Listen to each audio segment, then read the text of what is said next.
പരിശുദ്ധ പരമദിവ്യകാരുണ്യത്തിന് നീരവും ആരാധനയും സ്തുതിയും പുകഴ്ചയും ഉണ്ടായിരിക്കട്ടെ. പരിശുദ്ധ പരമദിവ്യകാരുണ്യത്തിന് നീരവും ആരാധനയും സ്തുതിയും പുകഴ്ചയും ഉണ്ടായിരിക്കട്ടെ.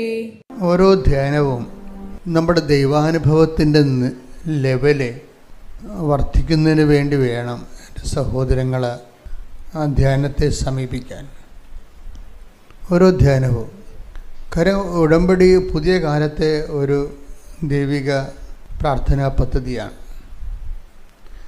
ഈ പുതിയ കാലത്തെ പ്രാർത്ഥനാ പദ്ധതികൾ നമ്മളെ സംബന്ധിച്ചിടത്തോളം ഇപ്പോൾ വളരെ ആഹ്ലാദവും ആത്മവിശ്വാസവും ഉണ്ട്. എന്തുകൊണ്ടാണ് ആഹ്ലാദവും ആത്മവിശ്വാസവും എന്ന് അച്ഛൻ പറയണത്?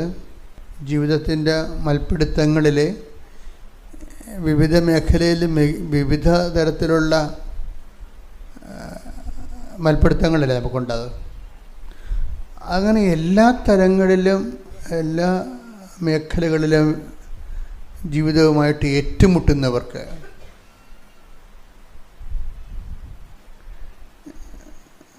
വളരെ ഹൃദ്യമായ സമീപസ്ഥമാണ്. ദൈവം സമീപസ്ഥമാണെന്നല്ല ഞാൻ പറയണത്. ഉടമ്പടിയിലെ ആൾക്കാർ പറയുന്ന സാക്ഷ്യങ്ങൾ കേൾക്കുമ്പോൾ വളരെ അമീക്കബിളായിട്ടുള്ള പ്രസൻസാണ്. വളരെ വളരെ ഹൃദ്യമായ സൗഹാർദ്ദപരമായ സാന്നിധ്യം. അപ്പോൾ എൻ്റെ സഹോദരങ്ങൾ, എനിക്ക് തോന്നുന്നത് കുറച്ച് കൂടുതൽ ഇൻവെസ്റ്റ്മെൻറ്റ് വേണ്ടി വരണത്, നിങ്ങളുടെ ലക്ഷ്യമെന്ന് പറയണത് ഈ ഉടമ്പടിയിൽ ഉള്ളൊരു ഗുണം, ഇതിൻ്റെ ഫോർമുല കറക്റ്റാണ്. അതാണ് ഞാൻ ഈ ഉടമ്പടിയുടെ കൂടെ സഞ്ചരിക്കുമ്പോൾ, നിങ്ങളുടെ കൂടെ സഞ്ചരിക്കുമ്പോൾ എൻ്റെയും നിങ്ങളുടെയും അനുഭവങ്ങളെ ഹരിച്ചും കുണിച്ചൊക്കെ നോക്കുമ്പോൾ എനിക്ക് മനസ്സിലാവുന്നത് ഇതിൻ്റെ ഫോർമുല കറക്റ്റാണ്, പക്ക ബിബ്ലിക്കലാണ്. അതുകൊണ്ടാണ് അഭിമന്യ പിതാക്കന്മാരും ദൈവശാസ്ത്രജ്ഞന്മാരും ഒക്കെ ഇതിനെതിരെ സംസാരിക്കാത്തതിൻ്റെ കാരണം. അവൻ പറയണത് പോലെ ചെയ്യുക. ആടെ മധ്യസ്ഥതയിൽ, മാതാവിൻ്റെ മധ്യസ്ഥതയിൽ. അപ്പോൾ അവിടെ മുൻതൂക്കം വന്നത് ആർക്കാണ്? അവനെയാണ്. ആർക്കാണത്? ക്രിസ്തുവിനാണ് മുൻതൂക്കം വന്നത്. ഇതൊരു മരിയം പ്രെയർ അല്ല ശരിക്കും. ഇത് ക്രിസ്ത്രോസെൻട്രിക് ആയിട്ടുള്ള, ക്രിസ്തുവിനെ കേന്ദ്രീകരിച്ചുള്ള ഒരു സുവിശേഷ പ്രാർത്ഥനാ പദ്ധതിയാണ്.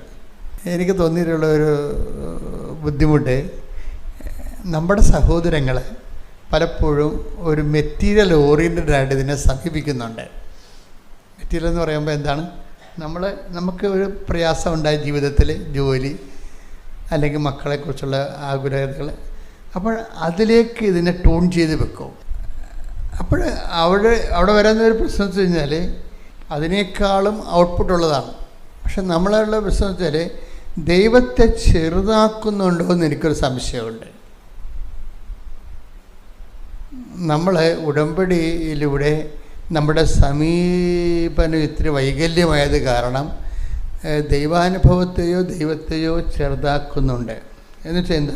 നമ്മൾ ലിമിറ്റ് ചെയ്യുന്ന, നമ്മളുടെ ഒരു ആവശ്യപ്രകാരം ദൈവത്തെ ഇങ്ങനെ ഒരു വരച്ച് വെക്കുന്നു നമ്മൾ. അപ്പോൾ നമ്മൾ സാക്ഷ്യം പറയുമ്പോൾ എൻ്റെ കല്യാണം 32 വയസ്സായി, 35ആയി, ഞാൻ ഉടമ്പടി എടുത്തു, എനിക്ക് കല്യാണം പെട്ടെന്ന് നടന്നു എന്ന് നിങ്ങൾ പറയും. അപ്പോൾ അവിടെ വരുന്ന ഒരു വിഷയം എന്ന് വെച്ച് കഴിഞ്ഞാൽ ആ ഒരു വിഷയത്തിലേക്ക് നിങ്ങൾ പക്ക കോൺസെൻട്രേറ്റ് ചെയ്തിരിക്കുകയാണ്. പക്ഷെ കുറച്ചുകൂടി നിങ്ങളത് ഒന്ന് ഷിഫ്റ്റ് ചെയ്തിട്ട് പുതിയ ദൈവാനുഭവങ്ങളിലേക്ക് വളരാൻ, എനിക്കെങ്ങനെയാണ് മനസ്സിലായത്? പുതിയ ദൈവാനുഭവങ്ങളിലേക്ക് വളരാൻ. ഇപ്പം തന്നെ മാതാവിനെ കാണുമ്പോൾ മലാഖ എന്താ പറയണത്? പുതിയ ദൈവാനുഭവങ്ങളെക്കുറിച്ചാണ് പറയണത്. Hail Mary full of grace, the Lord is with you, അല്ലേ? വചനമെടുത്തേ, ലുക്കാ 1:28. ദൂതൻ അവളുടെ അടുത്ത് വന്ന് പറഞ്ഞു, ദൈവകൃപ നിറഞ്ഞവളെ, സ്വസ്തി, കർത്താവ് നിന്നോട് കൂടെ. ഓക്കെ അല്ലേ?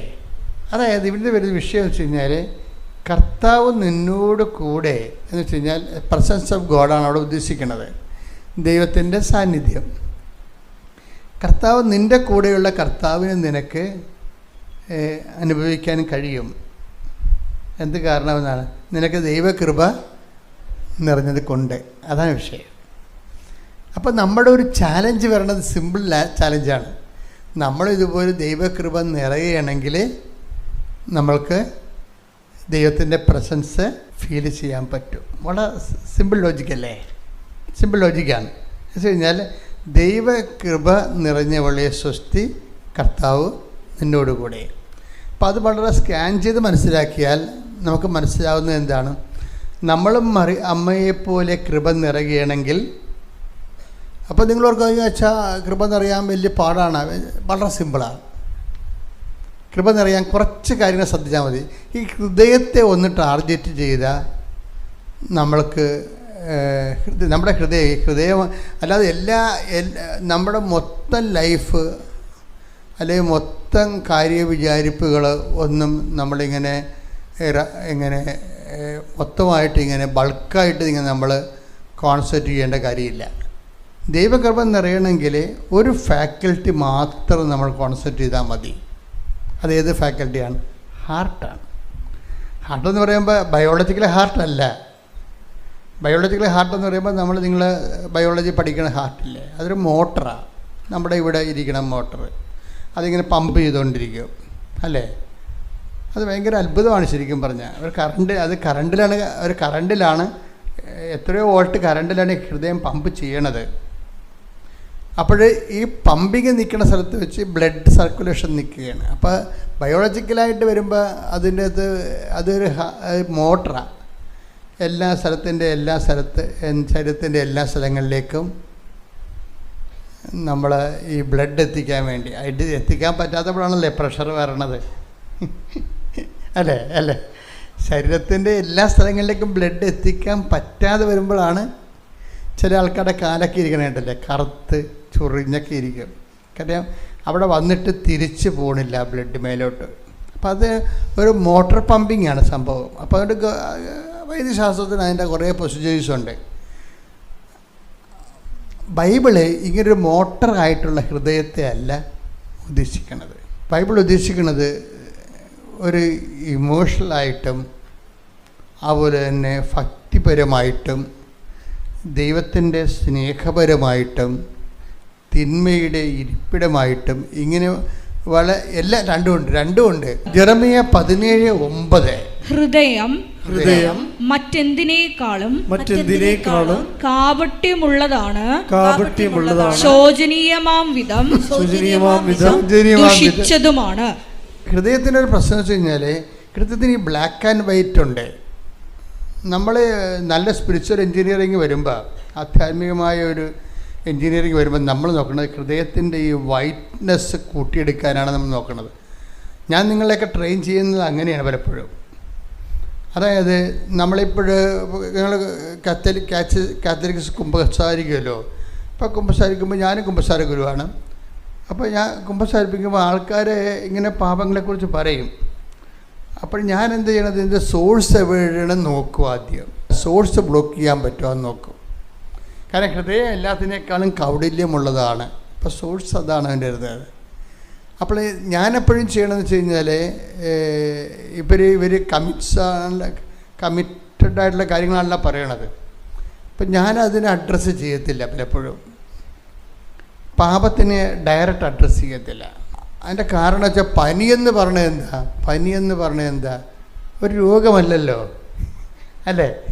പനിയെന്ന് പറഞ്ഞ ഒരു രോഗമല്ല, ഏതോ രോഗത്തിൻ്റെ ഒരു കാരണമാണ്. ഇപ്പം നിങ്ങൾ പറയുന്നത് പനിയാണ്, തലവേദന, പനി എന്നൊക്കെയാണ് കുമ്പസാരക്കുട്ടി പറയണത്. ആത്മാവിന് പനിയാണ്, ആത്മാവിന് തലവേദനയാണ്. അപ്പം ഞാനതിനെ നോക്കണമെന്ന് വെച്ച് കഴിഞ്ഞാൽ എങ്ങനെ ബോഡി ഹെൽത്തി ആയിക്കഴിഞ്ഞാൽ ആ വിഷയം മാറും. അപ്പം ഞാനെന്ത് ചെയ്ത് ബോഡി ഹെൽത്തി ആക്കാൻ നോക്കും. എങ്ങനെ? നീ ഈ ആഴ്ചയിൽ ചെയ്തിട്ടുള്ള നന്മ പ്രവർത്തികളൊക്കെ പറയാൻ പറയും. ഒത്തിരി ഉണ്ട്, നമ്മൾ അഡ്രസ്സ് ചെയ്യാതെ വിട്ട് കാരണം ഒഴുകിപ്പോണതാ. നീ ആഴ്ചയിൽ ചെയ്തിട്ടുള്ള നന്മ പ്രവർത്തികളെല്ലാം പറയാൻ പറയും. വീട്ടുകാർക്ക് ചെയ്താലും കുഴപ്പമില്ല, ഇനി പക്ഷികൾക്ക് ചെയ്താലും കുഴപ്പമില്ല, മൃഗങ്ങൾക്ക് ചെയ്താലും, നമ്മുടെ സസ്യങ്ങൾക്ക് ഇതെല്ലാം കൂടിയാണ് നമ്മൾ ഒരുമിച്ചാണല്ലോ ജീവിക്കുന്നത്.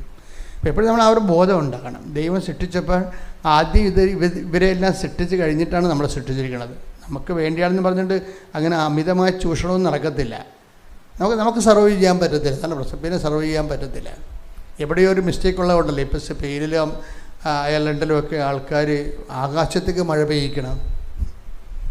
ചൂട് 50 അവിടെ. നമുക്ക് ചിന്തിക്കാൻ പറ്റില്ല. നമുക്ക് 50 ആയിട്ടില്ല. ഇപ്പോഴും നമുക്ക് 50 ആയിട്ടില്ല. നമുക്ക് 32, 33 അങ്ങ് നിൽക്കുകയല്ലേ. അപ്പം നമ്മൾ പണ്ട് മഞ്ഞ് ഉരുകി നിന്ന സ്ഥലത്ത് ഇപ്പം ചൂട് കൊണ്ട് അവിടെയുള്ള ആൾക്കാർക്ക് സർവ് ചെയ്യാൻ പാടാണ്. AC ഒന്നുമില്ല. AC കിട്ടാനില്ലെന്നാണ് പറഞ്ഞത്. ജർമ്മനിയിലൊക്കെ AC ഫാനൊന്നും അവർ ഉപയോഗിക്കാറില്ലായിരുന്നു. AC ഫാനും ഒന്നും ഉപയോഗിക്കത്തില്ല ജർമ്മൻ. അതുള്ള ആ സ്കാൻഡിനേവിയൻ രാജ്യങ്ങളൊക്കെ ഒന്നും AC ആവശ്യമില്ല. അവർക്ക് ഫാൻ ആവശ്യമില്ല, ഫാനിൻ്റെ കമ്പനിയില്ല, AC ആവശ്യമില്ല. പക്ഷെ ചൂട് വന്നപ്പോൾ കമ്പനിയൊന്നും ഇല്ലല്ലോ. ഇവർ ACക്ക് ഓട്ടമാണ്, ഫാന് വേണ്ടി ഓട്ടമാണ്. എന്നിട്ട് പറയണത് ഇപ്പം മാൾട്ടയിലെ സഹോദരൻ കഴിഞ്ഞ ദിവസം സംസാരിച്ച് പറഞ്ഞത് മാൾട്ടയിൽ ഒരു ഈ ടേബിൾ ഫാന് വേണ്ടി പിടിച്ചു പറയുക. അപ്പോൾ ഇതൊക്കെ ഒരിക്കലും കേൾക്കാത്ത കാര്യങ്ങളാണ്. ക്ലൈമറ്റിന് ശരിക്കും ചേഞ്ച് വന്നിട്ടുണ്ട്.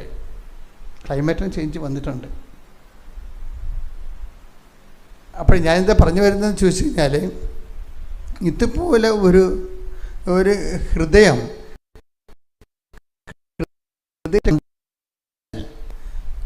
നമ്മൾക്ക് നിലവാരമുള്ള ദൈവാനുഭവത്തിലേക്ക് വരാൻ പറ്റും. അപ്പം ഞാൻ ചോദിക്കുന്ന ആൾക്കാരോട് ചോദിക്കും, നീ ഈ ആഴ്ചയിൽ എന്തെല്ലാം നന്മകളാണ് ചെയ്തതെന്ന് പറയും. നമ്മളെ അതായത് നന്മകൾ അപ്പോൾ ഒത്തിരി കാര്യങ്ങൾ ചെയ്ത് കാണും. മാളവിക പത്തനംതിട്ട അവരുടെ പേര്. അവരുടെ ഹസ്ബൻഡ് പേര് പ്രശാന്ത് എന്നാണ്. അപ്പോൾ ഇതൊരു കേസ് സ്റ്റഡിയാണ്. അപ്പോൾ മാളവിക ഉടമ്പടിക്ക് ശേഷവും ഉടമ്പടിക്ക് മുമ്പുമുള്ള അവരുടെ ജീവിതം പറയുന്നുണ്ട്. അത് കേൾക്കാൻ രസമാണ്. അവർ കാഷ്വലായിട്ട് ഇങ്ങനെ പറഞ്ഞു പോവുകയാണെങ്കിൽ ഞാൻ വളരെ ശ്രദ്ധിച്ചത് അവിടെ പറയുന്നത്, ഞാൻ ഉടമ്പടിക്ക് മുമ്പ് ഒരു മനുഷ്യനെ മുഖത്ത് നോക്കത്തില്ലായിരുന്നു. റോഡിൽ കൂടി പോയാൽ ഞാൻ എൻ്റെ കാര്യം കടയിൽ പോയാൽ സാധനം മേടിച്ച് പെട്ടെന്ന് നോക്കി ഞാൻ എൻ്റെ വീട്ടിൽ പോകും. ഇപ്പം അങ്ങനെയല്ല. ഞാൻ എല്ലാവരെയും ശ്രദ്ധിക്കാം. ഒരാളുടെ ചേഞ്ചിങ് വേണ്ട. ഇപ്പം ഞാൻ എല്ലാവരെയും ശ്രദ്ധിക്കാം. എന്തിനാണ് ശ്രദ്ധിക്കണത്? എന്നിട്ട് അവർക്ക് ഈശോനെ കൊണ്ട് എന്തെങ്കിലും പ്രയോജനം ഉണ്ടാകുന്ന നോക്കും. ത്രൂ മീ എന്നെക്കൊണ്ട് അവർക്ക് ഈശോയ്ക്ക് എന്തെങ്കിലും പ്രയോജനം ഉണ്ടാകാൻ ഞാൻ നോക്കും. ഞാൻ എന്തെങ്കിലും ഒരു അവശത കണ്ടാൽ ഞാൻ അവരോട് ചെന്ന് ചോദിക്കും, എന്താണ് വിഷയം, എന്താണ് വിഷമിച്ചിരിക്കണത് എന്നൊക്കെ അപ്പോൾ ഒരാളിങ്ങനെ ചേഞ്ച് ചെയ്യണ കണ്ടില്ലേ? ഇതാണ് ഞാൻ പറഞ്ഞത്. ഇതിൻ്റെ വൈറ്റ്നെസ് ഇങ്ങനെ കൂട്ടിക്കൊണ്ട് വരണം. ശരിക്കും ഉടമ്പടി അതാണ് ചെയ്യേണ്ടത്. ഉടമ്പടി വളരെ നല്ല പക്ക ട്രീറ്റ്മെൻറ്റാണ്. ഈ മനുഷ്യന്മാരുടെ ഉള്ളിൽ വൈറ്റും ഉണ്ട് ബ്ലാക്കും ഉണ്ട്. ഇപ്പോൾ ബ്ലാക്ക് ഉണ്ടെന്ന് പറഞ്ഞല്ലേ, ജെറമിയ 17:9 പറഞ്ഞില്ലേ, എന്താണ്? ഹൃദയം എല്ലാത്തിനേക്കാൾ കൗടില്യമാണ് എന്ന് പറഞ്ഞ് നമ്മൾ ഹൃദയം കൗടില്യമാണ്, നമ്മുടെ ഫെയ്റ്റാണ്, വിദ്യയാണെന്ന് പറഞ്ഞിരിക്കേണ്ട കാര്യമില്ല. നമുക്ക് ഈ ബ്ലാക്ക് കുറക്കാൻ പറ്റും. കുറക്കാൻ എങ്ങനെയാണ്? ഈ മാളവിക ചെയ്തിരിക്കുന്ന പരിപാടി കണ്ടില്ല? നിങ്ങളൊന്ന് നോക്കിയേ. നമ്മളെല്ലാവരും തന്നെ എത്രയോ വർഷങ്ങളാണ് ക്രിസ്ത്യനാണ്. അവർ കഴിഞ്ഞ ആഴ്ച ഉടമ്പടി എടുത്തേ ഉള്ളൂ. ആ ഉടമ്പടി എടുത്ത ശേഷം എത്ര പെട്ടെന്നാണ് ഇവർ മൊത്തം ചേഞ്ചാകണത്. ചേഞ്ചാകണമെന്നതിൻ്റെ കാരണം വെച്ച് കഴിഞ്ഞാൽ നമ്മൾ ഒരു വിഷയം, ഉടമ്പടിയുടെ വിഷയം, ഞാനിങ്ങനെ ഈ വചന പ്രഘോഷകരെ പോലെ ഇങ്ങനെ ഭയങ്കരമായിട്ട് അലറിക്കോയി പ്രസംഗിക്കാത്തതിൻ്റെ കാരണം ഇത് പ്രഘോഷണ ധ്യാനമല്ല, ഇത് പ്രബോധന ധ്യാനമാണ്. ധ്യാനം പലതരത്തിലുണ്ട്. ഇപ്പം കൺവെൻഷനിലൊക്കെ കാണുന്നത് എന്താണ്? പ്രഘോഷണ ധ്യാനങ്ങളാണ്. അത് ചെറിയ പ്രിലിമിനറീസിന് കൊടുക്കേണ്ട ധ്യാനങ്ങളാണ്. നമുക്കങ്ങനെയല്ല. നമ്മൾ അറിഞ്ഞവരെ ആഴപ്പെടുത്തുക എന്നുള്ളതാണ്. അറിയാത്തവരെ അറിയിക്കുന്നതിനാണ് ഈ പ്രഘോഷണ ധ്യാനം. അറിഞ്ഞവരെ ആഴപ്പെടുത്തുന്നതിന് എന്താ വേണ്ടത്? പ്രബോധന ധ്യാനമാണ് വേണ്ടത്. അപ്പം ഞാൻ ആ പ്രബോധന ധ്യാനത്തിൻ്റെ പ്രത്യേകത എന്താണ്? അതിങ്ങനെ ഓരോ സബ്ജക്റ്റ് വൈസ് അത് എന്താണ്, എങ്ങനെയാണ്, എന്താണ് ചെയ്യേണ്ടത്, ഇങ്ങനെ അതിൻ്റെ ഒരു ജ്ഞാനസൂത്രം, അതിൻ്റെ ഒരു എൻജിനീയറിങ് പറഞ്ഞു കൊടുക്കും. അപ്പോൾ പറഞ്ഞു കൊടുക്കുമ്പോൾ നമ്മൾ കുറച്ച് മോഡൽസ് എടുക്കും. ഇപ്പോൾ മാളവിക ഒരു മോഡലാണ്. മാളവിക എന്തുകൊണ്ടാണ് മോഡലാണെന്ന് വെച്ച് കഴിഞ്ഞാൽ അവരൊരു ഫ്രഷ് ഹാൻഡാണ്. അതാണ് വിഷയം. ക്രിസ്ത്യാനിറ്റിയിലെ അവരൊരു ഫ്രഷ് ഹാൻഡാണ്. അവർ ഫ്രഷ് ഹാൻഡായിട്ട് അപ്പോൾ നമ്മൾ ചിന്തിക്കേണ്ടത്, ബൈബിൾ ഇവർ സ്വീകരിച്ച് കഴിഞ്ഞപ്പോൾ അവരെ ജ്ഞാനസ്നാനപ്പെടുത്തുകയൊന്നുമില്ല, മതം മാറ്റുകയൊന്നുമില്ല. നമ്മളെ ഉദ്ദേശം എന്താണ്? ക്രിസ്തുവിനെ വ്യക്തികളെ സ്വീകരിക്കണം. അതാണ് വിഷയം. അതാണ് ക്രിസ്തുവിനെ വ്യക്തികളെ സ്വീകരിക്കണം. അതിന് എന്ത് കാഷ്വാലിറ്റി വന്നാലും ഞാൻ അതിനെ ഫേസ് ചെയ്യും. കാര്യം നിലപാടിൻ്റെ പക്ഷപാതമാണ്. അതായത് ക്രിസ്തുവിനെ എല്ലാ വ്യക്തികളും സ്വീകരിക്കണം. അതെന്താ കാര്യം? അത് ആദ്യം മുതലേ ഉള്ള ദൈവത്തിൻ്റെ നിലപാട് എല്ലാ മനുഷ്യരും രക്ഷപ്പെടണമെന്നും സത്യമാർഗം സ്വീകരിക്കണമെന്ന്. Take the word of God. ശ്രുതികട്ടെ ഹല്ലേലൂയ, ഹല്ലേലൂയ, ഹല്ലേലൂയ, ഹല്ലേലൂയ. യേശുവേ നന്ദി, ഹല്ലേലൂയ, ഹല്ലേലൂയ, ഹല്ലേലൂയ. യേശുവേ ആരാധന, ആരാധന, ആരാധന. യേശുവേ നന്ദി, മഹത്വം, ഹല്ലേലൂയ, ഹല്ലേലൂയ. 1 തിമോത്തിയോസ് 2:4. അതായത് ഈ വചനം ശ്രദ്ധിക്കണം. അതായത് 1 തിമോത്തിയോസ് 2:4. എല്ലാവരും രക്ഷിക്കപ്പെടണമെന്നും ഒന്ന് പറഞ്ഞ് എല്ലാവരും രക്ഷിക്കപ്പെടണമെന്നും സത്യം അറിയണമെന്നുമാണ് അവിടുന്ന് ആഗ്രഹിക്കുന്നത്. അപ്പം എന്താ സത്യം അറിയണം എന്ന് പറയുമ്പോൾ ആരെ? സത്യം എന്ന് പറയുന്നത് ഐ ആം ദ ട്രൂത്ത് അല്ലേ? ഈശോയാണ്. ലോകത്ത് അങ്ങനെ ആരും പറഞ്ഞിട്ടില്ല. ഇപ്പം എന്തല്ലേ take the word of God, I am the truth. ശ്രുതികട്ടെ ഹല്ലേലൂയ, ഹല്ലേലൂയ, ഹല്ലേലൂയ, ഹല്ലേലൂയ, ഹല്ലേലൂയ, ഹല്ലേലൂയ. യേശുവേ ആരാധന, ആരാധന, ആരാധന. സ്വരത്തില് സന്തോഷത്തോടെ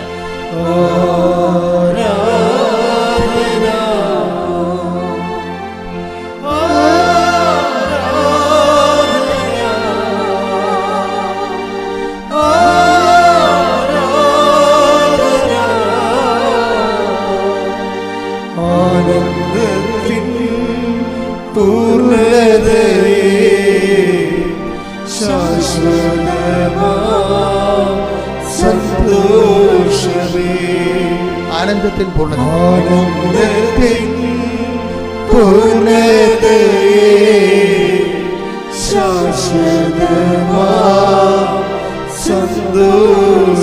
ആരാധന.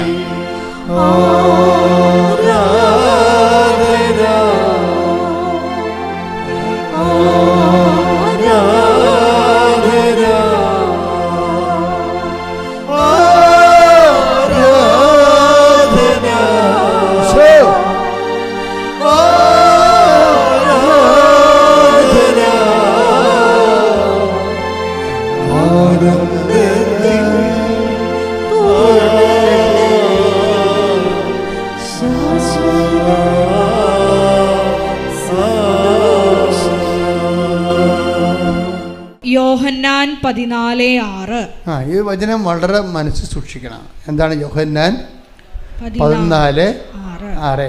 യേശു പറഞ്ഞു, വഴിയും സത്യവും ജീവനും ഞാനാണ്. വഴിയും സത്യവും ജീവനും ഞാനാണ്. എന്നിലൂടെയല്ലാതെ ആരും പിതാവിന്റെ അടുക്കിലേക്ക് വരുന്നില്ല.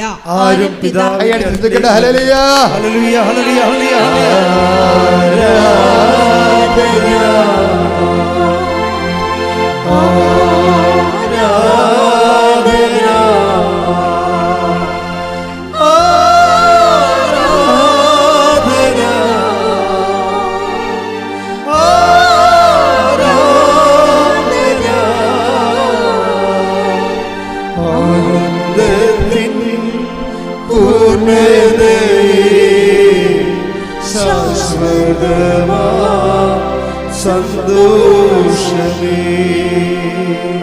പരിശുദ്ധ പരമദിവ്യകാരുണ്യത്തിന് നേരവും ആരാധനയും സ്തുതിയും പുകഴ്ചയും ഉണ്ടായിരിക്കട്ടെ. എൻ്റെ മക്കളെ, രാവിലെ കർത്താവിൻ്റെ ദിവസം രാവിലെ വന്നിരുന്ന് വചനം കേൾക്കാനും ദിവ്യകുർബാനയുടെ ആരാധനയ്ക്ക് പങ്കെടുക്കാനും ദൈവം നിങ്ങളെ എന്തുമാത്രം സ്നേഹിക്കുന്നുണ്ടെന്ന് നിങ്ങൾ തിരിച്ചറിയണം. ഹല്ലേലൂയ. ഇത് വലിയൊരു അനുഗ്രഹം. നമ്മുടെ എല്ലാ പ്രശ്നങ്ങളും തീരുകയും എന്താ കാര്യം? എല്ലാ പ്രശ്നങ്ങളും തീരുകയും എന്താ കാര്യം? കർത്താവ് നമ്മളെ തൻ്റെ അടുത്തേക്ക് വിളിച്ചു അല്ലേ? അതുതന്നെ തൻ്റെ അത് എന്തുകൊണ്ടാണ് അങ്ങനെ വരുന്നത്? അടുത്തേക്ക് വിളിക്കുന്നത് ആരെയാണ്? വചനമെടുത്തേ. മർക്കോസിന്റെ സുവിശേഷം 3-ാം അധ്യായം 13 മുതലുള്ള തിരുവചനങ്ങൾ. പിന്നെ അവൻ മലമുകളിലേക്ക് കയറി തനിക്ക് ഇഷ്ടമുള്ളവരെ അടുത്തേക്ക് വിളിച്ചു. അപ്പോൾ ഐഡിയ ഈസ് വെരി ക്ലിയർ. അല്ലേ? നിങ്ങളെ കർത്താവ് അടുത്തേക്ക് ഈ പ്രഭാതത്തിലെ കർത്താവിൻ്റെ ദിവസം, നിങ്ങൾക്ക് കടങ്ങളുണ്ട്, ജപ്തിയുണ്ട്, പല പ്രശ്നങ്ങളൊക്കെ ഉണ്ട്. പക്ഷേ കർത്താവ് നിങ്ങൾക്ക് അടുത്തേക്ക് വിളിച്ചിട്ടുണ്ട്. അടുത്തേക്ക് വിളിച്ചത് എന്തുകൊണ്ടാണ്? അവിടെ തനിക്ക് ഇഷ്ടപ്പെട്ടവരെ നിങ്ങളെ അണ്ടർ എസ്റ്റിമേറ്റ് ചെയ്യേണ്ട കാര്യമില്ല. കഴിഞ്ഞ കാലങ്ങളിൽ നിങ്ങൾക്ക് എന്തെല്ലാം തരത്തിലുള്ള ഷോർട്ട് കമ്മിങ്സ്, എന്തെങ്കിലുമൊക്കെ അബദ്ധങ്ങൾ സംഭവിച്ചാലും ദൈവം അത് റൈറ്റ് ഓഫ് ചെയ്തിരിക്കുന്നു. കൈയടിക്കട്ടെ, ശ്രദ്ധിക്കട്ടെ.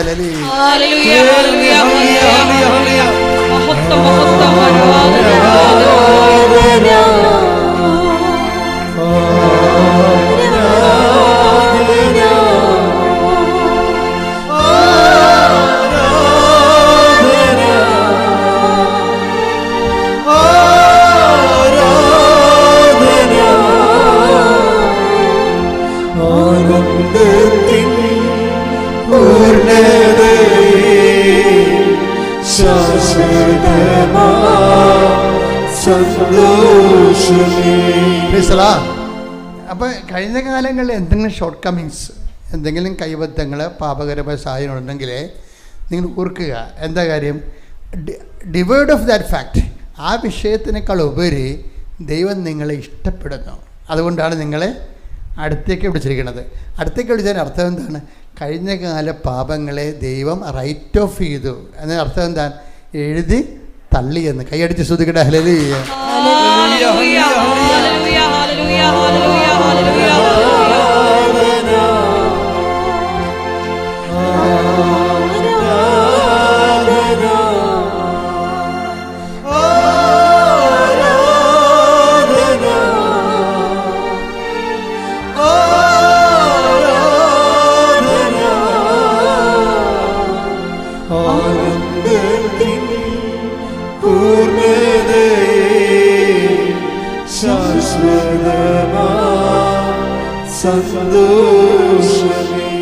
പരിശുദ്ധ പരമദിവ്യകാരുണ്യത്തിന്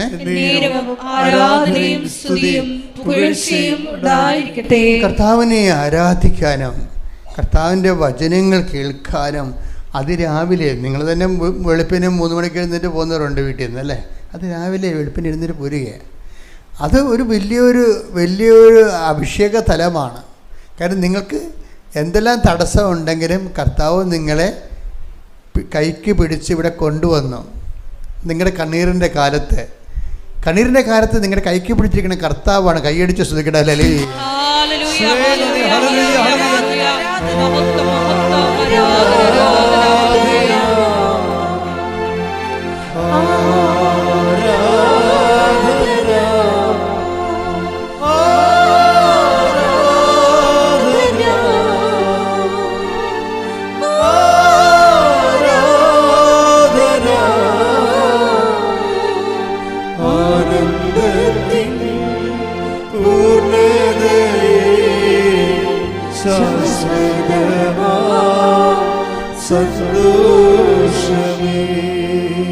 ഇനി നമ്മൾ ചെയ്യേണ്ട കാര്യം എന്ന് വെച്ച് കഴിഞ്ഞാൽ, നമ്മൾ പ്രാർത്ഥിക്കേണ്ടത് എന്താണെന്ന് വെച്ചാൽ, എനിക്ക് തോന്നിയിരിക്കുന്ന റിസ്ക് എന്ന് പറയണത്, നമ്മളെ ഭയങ്കര സമ്മർദ്ദങ്ങൾക്കല്ലേ ആൾക്കാർ ജീവിച്ചേക്കുക. സമ്മർദ്ദത്തിനടിപ്പെട്ടാണ് ജീവിക്കണത്. പലതരത്തിലുള്ള സമ്മർദ്ദങ്ങളാണിത്. അപ്പോൾ സമ്മർദ്ദത്തിന് അടിപ്പെട്ട് ജീവിപ്പോൾ കഴിഞ്ഞ ദിവസങ്ങളുടെ ഒരു സാക്ഷ്യം പറഞ്ഞത്, അങ്ങയുടെ പേര് ജോസഫ് ജോൺ എന്തുവാണ്. അദ്ദേഹത്തിൻ്റെ ഒരു പ്രോബ്ലം വെച്ച് കഴിഞ്ഞാൽ, അദ്ദേഹം ഒരു ജോലി രാജിവെക്കേണ്ടി വന്നതിൻ്റെ കാരണം ഞായറാഴ്ച അവിടെ ജോലിക്ക് പോകണമെന്ന് സമ്മർദ്ദമുള്ളത് കൊണ്ടാണ്. ഞായറാഴ്ച അവിടെ ജോലിക്ക് പോകണമെന്ന് സമ്മർദ്ദമുള്ളത് കൊണ്ടാണ്. അപ്പം അദ്ദേഹം 1-2 പ്രാവശ്യം ഞായറാഴ്ച ജോലി ചെയ്തപ്പോൾ തന്നെ അയാളുടെ മനസ്സ് പറയുന്നുണ്ട്, നീ ഇവിടെ അല്ല ജോലി ചെയ്യേണ്ടത്. കാര്യം നമ്മൾ ഈ വിഷയം എന്ന് വെച്ചാൽ നമ്മളതിനെക്കുറിച്ച് സീരിയസ് ആയിട്ട് എടുക്കാത്തത് കൊണ്ടാണ്. നമ്മളെ കർത്താവ് ദൈവത്തിൻ്റെ ദിവസം പരിശുദ്ധമായി ആചരിക്കണമെന്ന് പറഞ്ഞിട്ട് അതിൻ്റെ അപ്പം ചിലയിടത്ത് പരിശുദ്ധമായി നമുക്ക് ആചരിക്കാൻ പറ്റണില്ലല്ലോ ചില ആൾക്കാർക്ക്, ഇല്ലേ? കാര്യം നമ്മൾ പല ആൾക്കാരുമാണ് നമുക്ക് തൊഴിൽ തന്നിരിക്കുന്ന തൊഴിൽദാതാക്കന്മാർക്ക് വിശ്വാസം ഉണ്ടാകത്തില്ല. നമുക്ക് തൊഴിൽ തന്നിരിക്കുന്ന തൊഴിൽദാതാക്കന്മാർക്ക് വിശ്വാസം ഉണ്ടാകത്തില്ല. അവർക്ക് ക്രിസ്തുവിനെ അറിയണമെന്ന് നിർബന്ധമില്ല. അപ്പോൾ സ്വാഭാവികമായിട്ട് നമ്മളവിടെ ജോലി ചെയ്യാൻ ബാധ്യസ്ഥമായിട്ട് തീരുകയാണ്. പക്ഷേ നമ്മൾ എന്തിനാണ് ഒരു പ്രാർത്ഥന വെച്ചിട്ടുണ്ട് പ്രാർത്ഥിക്കുന്നുണ്ട്. എന്താണ്? ഞങ്ങളെ പ്രലോഭനത്തിൽ ഉൾപ്പെടുത്തരുത്. ഇങ്ങനെയുള്ള ദൈവകൃപ നഷ്ടപ്പെടാൻ സാധ്യതയുള്ള സ്ഥലങ്ങളിലേക്ക് ഞാൻ കൊണ്ടുപോകരുത്. പക്ഷേ ആ പ്രാർത്ഥന നിങ്ങൾ ആത്മാർത്ഥമായിട്ട്, എൻ്റെ മക്കളെ ഒരു പ്രോബ്ലമുണ്ട്, പ്രാർത്ഥനയ്ക്കല്ല പ്രശ്നം, പ്രാർത്ഥനയുടെ ആത്മാർത്ഥതയ്ക്കാണ് പ്രശ്നം. പ്രാർത്ഥനയ്ക്ക് എന്താ പ്രാർത്ഥന ആൾക്കാർക്ക് വരുന്ന ഒരു അബദ്ധം എന്താ അറിയാമോ? നമ്മളൊരു 100 പോയിൻ്റ് പ്രാർത്ഥിച്ചെന്ന് വിചാരിച്ചോ, 100 പോയിൻ്റ് പ്രാർത്ഥിക്കുമെന്ന് വിചാരിച്ചോ. അപ്പോൾ അതിനകത്ത് പലപ്പോഴും വരണത് അത്രയും വോളിയത്തിൽ നമ്മൾ പ്രാർത്ഥിക്കുന്നുണ്ടെങ്കിലും നമുക്ക് അതിൻ്റെ അത്രയും പ്രാർത്ഥന ഹിയർ ചെയ്യുന്നില്ല. അതിൻ്റെ കാരണം പല പ്രാർത്ഥനകളുടെ പിന്നിലും ഈ ആത്മാർത്ഥത കുറവുണ്ട്. ഇപ്പം നമ്മളെ പ്രലോഭനത്തിൽ ഉൾപ്പെടുത്തരുത് നമ്മൾ പ്രാർത്ഥിക്കുകയും ചെയ്യുന്ന, ശരിക്കും പറഞ്ഞാൽ പ്രലോഭനത്തിൽ ഉൾപ്പെടാതെ ജീവിക്കാൻ നമ്മൾ ആഗ്രഹിക്കുന്നുമില്ല. അതാണൊരു പ്രശ്നം വരണത്. ഇപ്പം നമ്മൾ പ്രലോഭനത്തിൽ ഉൾപ്പെടുത്തരുത് നമ്മൾ പ്രാർത്ഥിക്കുന്നു, പക്ഷേ do you actually mean it? അതാണ് പ്രശ്നം. നീ അത് യഥാർത്ഥത്തിൽ ഉദ്ദേശിക്കുന്നുണ്ടോ പ്രലോഭനത്തിൽ ഉൾപ്പെടാതിരിക്കാൻ എന്ന് ചോദിക്കുമ്പോൾ നമുക്ക് അപ്പം തന്നെ ഒരു വൈബ്രേഷനാണ്. ശരിക്കും പറഞ്ഞില്ല, ശരിക്കും സ്കാൻ ചെയ്ത് കഴിഞ്ഞാൽ പ്രലോഭനത്തിൽ ഉൾപ്പെടുത്തരുതെന്ന് പ്രാർത്ഥിക്കുന്നുണ്ടെങ്കിലും അങ്ങനെ ഉൾപ്പെടാതെ ഇരുന്നിട്ട് എനിക്ക് ശരിക്കും ഉൾപ്പെടാതിരിക്കുമ്പോൾ നമുക്ക് നഷ്ടമാണ് വരണത് ഇല്ലേ? ഒരു കള്ളക്കണക്ക് എഴുതണം, അത് പ്രലോഭനമാണ്. കള്ളക്കണക്ക് എഴുതണം, അത് പ്രലോഭനമാണ്. അപ്പം അങ്ങനെ പ്രലോഭനത്തിൽ ഉൾപ്പെടുത്തുന്നില്ലെങ്കിൽ ആ കള്ളക്കണക്ക് നമ്മൾ ശരിയായ കണക്കെഴുതണം. ശരിയായ കണക്കെഴുതുമ്പോൾ നമുക്ക് നഷ്ടം വരും. നമ്മൾ ശരിയായ കണക്കെഴുതുകയാണെങ്കിൽ നഷ്ടം വരും. ഈ ഒരു സാധനം നമ്മൾ വളരെ സുന്ദരമായിട്ട് കൈകാര്യം ചെയ്യണം. കാര്യം ഈ നഷ്ടം സഹിച്ചും, അങ്ങനെ ഒരു വാക്കുണ്ട് വചനം 15-ാം സങ്കീർത്തനം 1 മുതലുള്ള തിരുവചനങ്ങൾ. കർത്താവേ, അങ്ങയുടെ കൂടാരത്തിൽ ആര് വസിക്കും? പറഞ്ഞേ. കർത്താവേ, അങ്ങയുടെ കൂടാരത്തിൽ ആര് വസിക്കും? അങ്ങയുടെ വിശുദ്ധഗിരിയിൽ ആര് വാസമുറപ്പിക്കും? അങ്ങയുടെ വിശുദ്ധഗിരിയിൽ ആര് വാസമുറപ്പിക്കും? നിഷ്കളങ്കനായി ജീവിക്കുകയും നീതി മാത്രം പ്രവർത്തിക്കുകയും ഹൃദയം തുറന്ന് സത്യം പറയുകയും ചെയ്യുന്നവൻ. പരദൂഷണം പറയുകയോ സ്നേഹിതനെ ദ്രോഹിക്കുകയോ അയൽക്കാരനെതിരെ അപവാദം പരത്തുകയോ ചെയ്യാത്തവൻ. ദുഷ്ടനെ പരിഹാസ്യനായി കരുതുകയും ദൈവഭക്തനോട് ആദരം കാണിക്കുകയും നഷ്ടം സഹിച്ചും പ്രതിജ്ഞ നിറവേറ്റുകയും ചെയ്യുന്നവൻ. കടത്തിന് പലിശ ഈടാക്കുകയോ നിർദോഷനെതിരെ കൈക്കൂലി വാങ്ങുകയോ ചെയ്യാത്തവൻ. അപ്പം ഈ ഒരു വിഷയങ്ങളിലേക്ക് വരുമ്പോൾ, ജീവിതം ഇങ്ങനെയുള്ള സ്ഥലങ്ങളിലേക്ക് വരുമ്പോൾ ചില സമയത്ത് തട്ടും, ഫൗൾസിൽ നമ്മൾ തട്ടും. അപ്പം അങ്ങനെ വരുമ്പോൾ ചില ആൾക്കാർക്ക് ദൈവമേ ചെയ്യണത് തെറ്റാണല്ലോ. അപ്പോൾ നമ്മൾ ആത്മാർത്ഥമായിട്ട് കർത്താവേ, എന്നെ ഇങ്ങനെയുള്ള പ്രലോഭനങ്ങളിൽ ഉൾപ്പെടുത്തരുത്. അതെന്താ പ്രശ്നം വെച്ച് കഴിഞ്ഞാൽ, നമ്മൾക്ക് ഒന്നെങ്കിൽ ദൈവം അല്ലെങ്കിൽ ഭൗതിക ആനുകൂല്യങ്ങൾ, ഇതിൻ്റെ ഇടയ്ക്കൊരു തിരഞ്ഞെടുപ്പ് വരുന്നതിനാണ് ഈ ടെംപ്റ്റേഷൻ, പ്രലോഭനം എന്ന് പറയണത്. ഒന്നെങ്കിൽ ദൈവം. ഇപ്പം നമ്മൾ ജീവിക്കുന്ന ജീവിതം എന്ന് പറയുന്നത് ഒരു അഡ്ജസ്റ്റ്മെൻറ്റ് ലൈഫാണ്. കുറച്ച് ദൈവവും കുറച്ച് കള്ളത്തരവും കുറച്ച് തട്ടിപ്പും വെട്ടിപ്പും ഒക്കെ ആയിട്ട് ഇങ്ങനെ അഡ്ജസ്റ്റ് ചെയ്താണ് ജീവിക്കുന്നത്. ഇങ്ങനെ അഡ്ജസ്റ്റ് ചെയ്ത് ജീവിക്കുമ്പോൾ ഉണ്ടാകുന്ന പ്രശ്നം വെച്ച് കഴിഞ്ഞാൽ, ഉടമ്പടിയിൽ അതിന് വലിയ സ്കോപ്പില്ല. അപ്പം നിങ്ങൾ ഓർക്കും, വെച്ചാൽ പിന്നെ എങ്ങനെ ജീവിക്കും? ഈ ലോകം മുഴുവൻ കള്ളത്തരമല്ല കാണിക്കണത്. അപ്പം നമ്മൾ ചേര തിന്നണമെന്ന് അട്ടി ചെന്ന് കഴിഞ്ഞാൽ നടുത്തോടാൻ തിന്നില്ലെങ്കിൽ നമ്മൾക്ക് ജീവിക്കാൻ പറ്റുമോ? അപ്പോൾ ആൾക്കാർ ചോദിക്കും. പക്ഷേ എന്ത് പ്രോബ്ലം വെച്ച് കഴിഞ്ഞാൽ, നമ്മൾ ഒരിക്കലും ഒരു ഡിസിഷൻ ഇങ്ങനെ എടുത്തിട്ട് പതുക്കെ നമ്മൾ കർത്താവിൻ്റെ അടുത്ത് ഇരിക്കുകയാണ്. ഇരുന്നിട്ട് പറഞ്ഞ്, കർത്താവ് ഇങ്ങനെ ഒരു ചതിക്കുഴി ചെന്ന് ചാടിയിരിക്കുകയാണ്, എന്നെ രക്ഷിക്കണം, എനിക്ക് വേറൊരു മാർഗമില്ല, എന്നെ സഹായിക്കണം. അപ്പം ഇങ്ങനെ അപ്പം നീ ഇങ്ങനെ കർത്താവിൻ്റെ വചനങ്ങൾക്ക് ഈ വിരുദ്ധമായിട്ട് ജീവിക്കുന്നതിന് നിനക്ക് വിഷമമുണ്ടെന്നും കർത്താവിൻ്റെ സഹിത്വം ചേർന്ന് ജീവിക്കാൻ നീ ആഗ്രഹിക്കുന്നുണ്ടെന്നും ആത്മാർത്ഥമായിട്ട്, യാന്ത്രികമായിട്ടല്ല, ആത്മാർത്ഥമായിട്ട് നിനക്ക് തോന്നുകയാണെങ്കിൽ കർത്താവ് നിന്നെ കറക്റ്റ് സ്ഥലത്തേക്ക് കൊണ്ടുവരും, പതുക്കെ. പിന്നെ എപ്പോഴും നമ്മൾ ശ്രദ്ധിക്കണം, ഈ മറ്റുള്ളവരുടെ കോമ്പറ്റീഷന് നമ്മളുമായിട്ട് കോമ്പറ്റീഷനുള്ള ആൾക്കാരുണ്ടല്ലോ. കോമ്പറ്റീഷൻ ഒത്തിരി ഉണ്ടല്ലോ, ലോകത്ത് കോമ്പറ്റീഷൻ ഉണ്ടാവും. അപ്പോൾ കോമ്പറ്റീഷൻ ഉള്ളവർക്ക് ചിലപ്പോൾ ഒരു 10 ലക്ഷം രൂപ കള്ളത്തരം കാണിച്ച് 10 ലക്ഷം രൂപ കിട്ടിയാൽ നിനക്ക് നീ കോമ്പറ്റീഷൻ പങ്കെടുത്ത് അവനേക്കാൾ 11 ലക്ഷം രൂപ കിട്ടാനാണ് നമുക്ക് പ്രലോഭനം ഉണ്ടാകണത്, അല്ലേ? 11 ലക്ഷം രൂപ കിട്ടാൻ വേണ്ടിയാണ് നമ്മുടെ പ്രലോഭനം ഉണ്ടാകണത്. അപ്പോൾ അവിടെ ഒരു പ്രശ്നം, അവിടെ ഒരു ആശയ അടക്കത്തിൻ്റെ പോയിൻ്റുണ്ട്. എന്താ കാര്യം? പോയിൻ്റ് എന്താ? ആശയ അടക്കത്തിൻ്റെ പോയിൻ്റ് എന്താ? നീ അങ്ങനെ കള്ളത്തരം കാണിച്ച് നിനക്ക് 11 ലക്ഷത്തെക്കാളും കള്ളത്തരം കാണിക്കാത്ത 2 ലക്ഷം മതിയെന്ന് നീ തൃപ്തിപ്പെടണം. അതാണ് വിഷയം ഇരിക്കുന്നത്. കള്ളത്തരം കാണിച്ച് നമുക്ക് കിട്ടുന്ന, സർക്കാരിനെ വെട്ടിച്ചും ടാക്സ് വെട്ടിച്ചും നിനക്ക് കിട്ടുന്ന 10 ലക്ഷത്തെക്കാളും ടാക്സ് വെട്ടിക്കാതെ നിനക്ക് കിട്ടുന്ന 2 ലക്ഷം കൊണ്ട് നീ തൃപ്തിപ്പെടണം. ഇതൊരു ഭയങ്കര സീരിയസ് വിഷയമാണ്.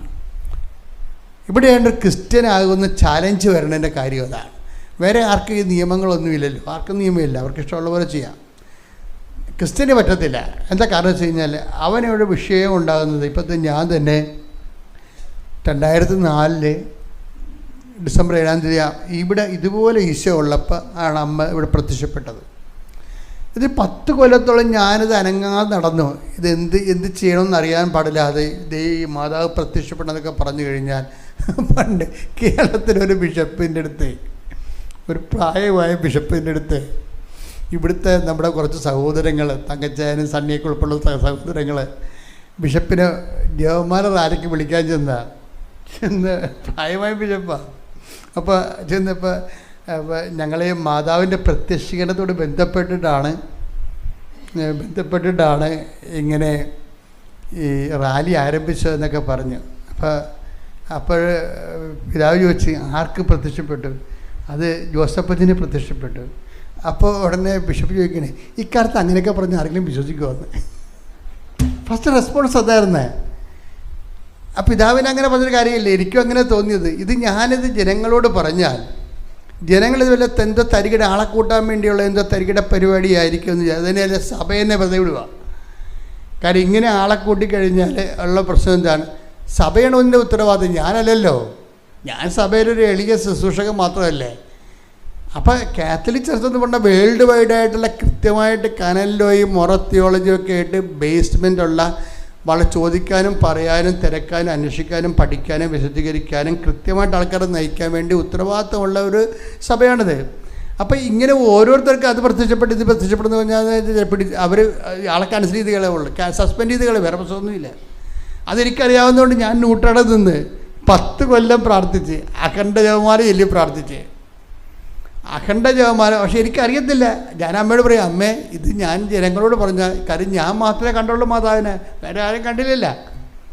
അപ്പോൾ ചോദിക്കുന്നവരൊക്കെ പറയണം, ഞാൻ സ്വകാര്യമായിട്ടൊക്കെ ഇത് നമ്മുടെ അച്ഛനോട് പറയുമ്പോൾ ജോസഫ് അച്ഛാ വേറെ ആരെങ്കിലും കണ്ടാന്ന് ചോദിക്കും. ഞാൻ വേറെ, അതാണ് അവർ ചോദിക്കണേ എന്നൊക്കെ, ജോസഫ് അച്ഛാ വേറെ ആരെങ്കിലും കണ്ടായിരുന്ന എന്നിട്ട് ഇത് നിങ്ങൾക്ക് വല്ലതും തോന്നിയത് വല്ലതാണെന്നുള്ളതാണ് പ്രശ്നമേ. അതായത് ചോദിക്കണ അവിശ്വാസം തന്നെയാണത് ശരിക്കും പറഞ്ഞാൽ. പക്ഷെ 10 കൊല്ലം കഴിഞ്ഞ് ഞാൻ വാടിപ്പെട്ടിയിൽ അമ്മയുടെ, അതായത് എനിക്ക് ഡോക്ടറേറ്റ് കിട്ടിയപ്പോൾ നന്ദി പറയാൻ വേണ്ടി മധുരയിൽ നിന്നാണ് കിട്ടിയത്. മധുര യൂണിവേഴ്സിറ്റി നേരെ അമ്മയുടെ ഏറ്റവും അടുത്തുള്ള സ്ഥലം വാടിപ്പെട്ടിയാണ്. അപ്പോൾ അവിടെ ചെന്നപ്പോഴാണ് എനിക്കകത്ത് കയറാൻ പറ്റാവുന്നത്. നീ ഇവിടെ കയറേണ്ട കാര്യമൊന്നുമില്ല, ഇവിടെ പ്രത്യക്ഷപ്പെട്ടതിനേക്കാളും വളരെ വ്യക്തമായിട്ട്, കാര്യം സമയ ഘടികാരമല്ലേ, നിസ്സാര കാര്യമാണോ? അതായത് സിൽവർ ഗ്രേ, ഇതുവരെക്കും പ്രത്യക്ഷപ്പെടാത്തൊരു കളറാണ് സിൽവർ ഗ്രേ. ലോകാവസാനത്തിൻ്റെയും കാലവർഷത്തിൻ്റെയും ഒക്കെ ദുരന്തത്തിൻ്റെ കളറാണ്. എന്നിട്ട് നടുക്ക് മാതാവിൻ്റെ നെഞ്ചത്ത് വിമലഹൃദയമൊന്നുമല്ല, ഈ വിമലഹൃദയമാണ് ഇവിടെ ഇപ്പോൾ പ്രതീക്ഷിച്ചിരിക്കുന്നത്. ഇത് എന്നല്ലെങ്കിൽ അത് യഥാർത്ഥത്തിൽ പ്രത്യക്ഷപ്പെട്ട ക്ലോക്ക, സമയഘടികാരമാണ്. അത് 10:08 സൂചി കാണിച്ചതാണ്. സഭ അത് എന്നെങ്കിലും പഠിച്ച് ആ പ്രത്യക്ഷീകരണത്തിൻ്റെ സത്യാവസ്ഥ സഭയ്ക്ക് ബോധ്യപ്പെട്ടാൽ മാത്രമേ നമുക്ക് നിയമപരമായിട്ട് മാതാവിൻ്റെ യഥാർത്ഥ പ്രതിഷ്ഠ വെക്കാൻ പറ്റത്തുള്ളൂ, ഇത് വിഷയവെക്കാൻ പറ്റത്തുള്ളൂ. പക്ഷേ എന്നിട്ട് ഞാൻ അമ്മ പറഞ്ഞ പോലെ ഞാൻ വാടിപ്പെട്ടി കയറിയില്ല, പതുക്കെ എന്ന് പ്രാർത്ഥിച്ചിട്ട് സങ്കടപ്പെട്ട് പോകുന്നു. അപ്പോൾ നിങ്ങൾ ഓർത്ത് നോക്കണം, അവിടം വരെ ചെന്ന് 30 കിലോമീറ്റർ ഉണ്ട് മധുരയിൽ നിന്ന്. അവിടെ ചെന്നിട്ട് കയറാതെ പോകണമെന്ന് നോക്കിയപ്പോൾ നിങ്ങൾക്കറിയാവില്ല. അപ്പോൾ എത്ര സീരിയസ് വിഷയം ഉണ്ടെന്നല്ല, സീരിയസ് വിഷയം എൻ്റെ മനസ്സിലേക്ക് തോന്നി. അത് സീരിയസ് ആണ്, അമ്മ പറഞ്ഞത് വിഷയം സീരിയസ് ആണെന്ന് പറഞ്ഞ് എൻ്റെ കയ്യിൽ നിന്ന് വന്ന, എനിക്ക് അമ്മ പറഞ്ഞത് ബോൾഡായിട്ട് പറയേണ്ടതായിരുന്നെന്നാണ് അമ്മയുടെ ഒരു മനസ്സിരിപ്പ്. എന്ത് വിഷയം ഇത് സത്യസന്ധമായ കാര്യമല്ലേ, അതിൻ്റെ എന്തെങ്കിലും പ്രശ്നങ്ങളുണ്ടെങ്കിൽ നീ അഭിമുഖീകരിക്കണം, നീ മുന്നോട്ട് പോകണമെന്നാണ്.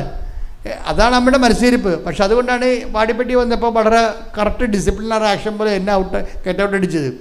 പക്ഷേ എന്താ പറ്റിയത്, ഞാൻ 5 മിനിറ്റ് കഴിഞ്ഞപ്പോൾ തന്നെ ഒരു വലിയ പ്രത്യക്ഷ പ്രാർത്ഥന എൻ്റെ നാക്കിൽ വന്നത്, അമ്മ ആഗ്രഹിക്കുന്ന കൃപാവര പദ്ധതി കൃപാസനത്തിലും ഞങ്ങളുടെ കുടുംബത്തിലും നിറവേറാൻ ഇടയാക്കണമേ. കണ്ട എന്ത് കൊച്ചു പ്രാർത്ഥനയാണ്. ദശവത്സര പ്രാർത്ഥന എന്നാണ് ഈ പഞ്ച പ്രാർത്ഥനയ്ക്ക് ആദ്യം പറഞ്ഞുകൊണ്ടിരുന്ന പേര്. എന്താ കാര്യം, 10 വർഷം കഴിഞ്ഞപ്പോഴാണ് അമ്മ ഈ പ്രാർത്ഥന തന്നത്. അമ്മ ആഗ്രഹിക്കുന്ന ഒരു കൃപ, അത് 6 മാസമേ ചെല്ലുള്ളൂ. 6 മാസം എന്ന് പറയുന്നത് രസമാണ്. ഇവിടെ അത്രയൊന്നും ആൾക്കാരൊന്നും വരത്തില്ലായിരുന്നു. ഇവിടെ 10 കൂടിപ്പോയാൽ ഒരു ആഴ്ച, ഒരു മാസം ഒരു പ്രാർത്ഥന ഉണ്ടാകത്തുള്ളൂ. അത് ചൊവ്വാഴ്ച. അതിന് 2,500 പേര് വരും.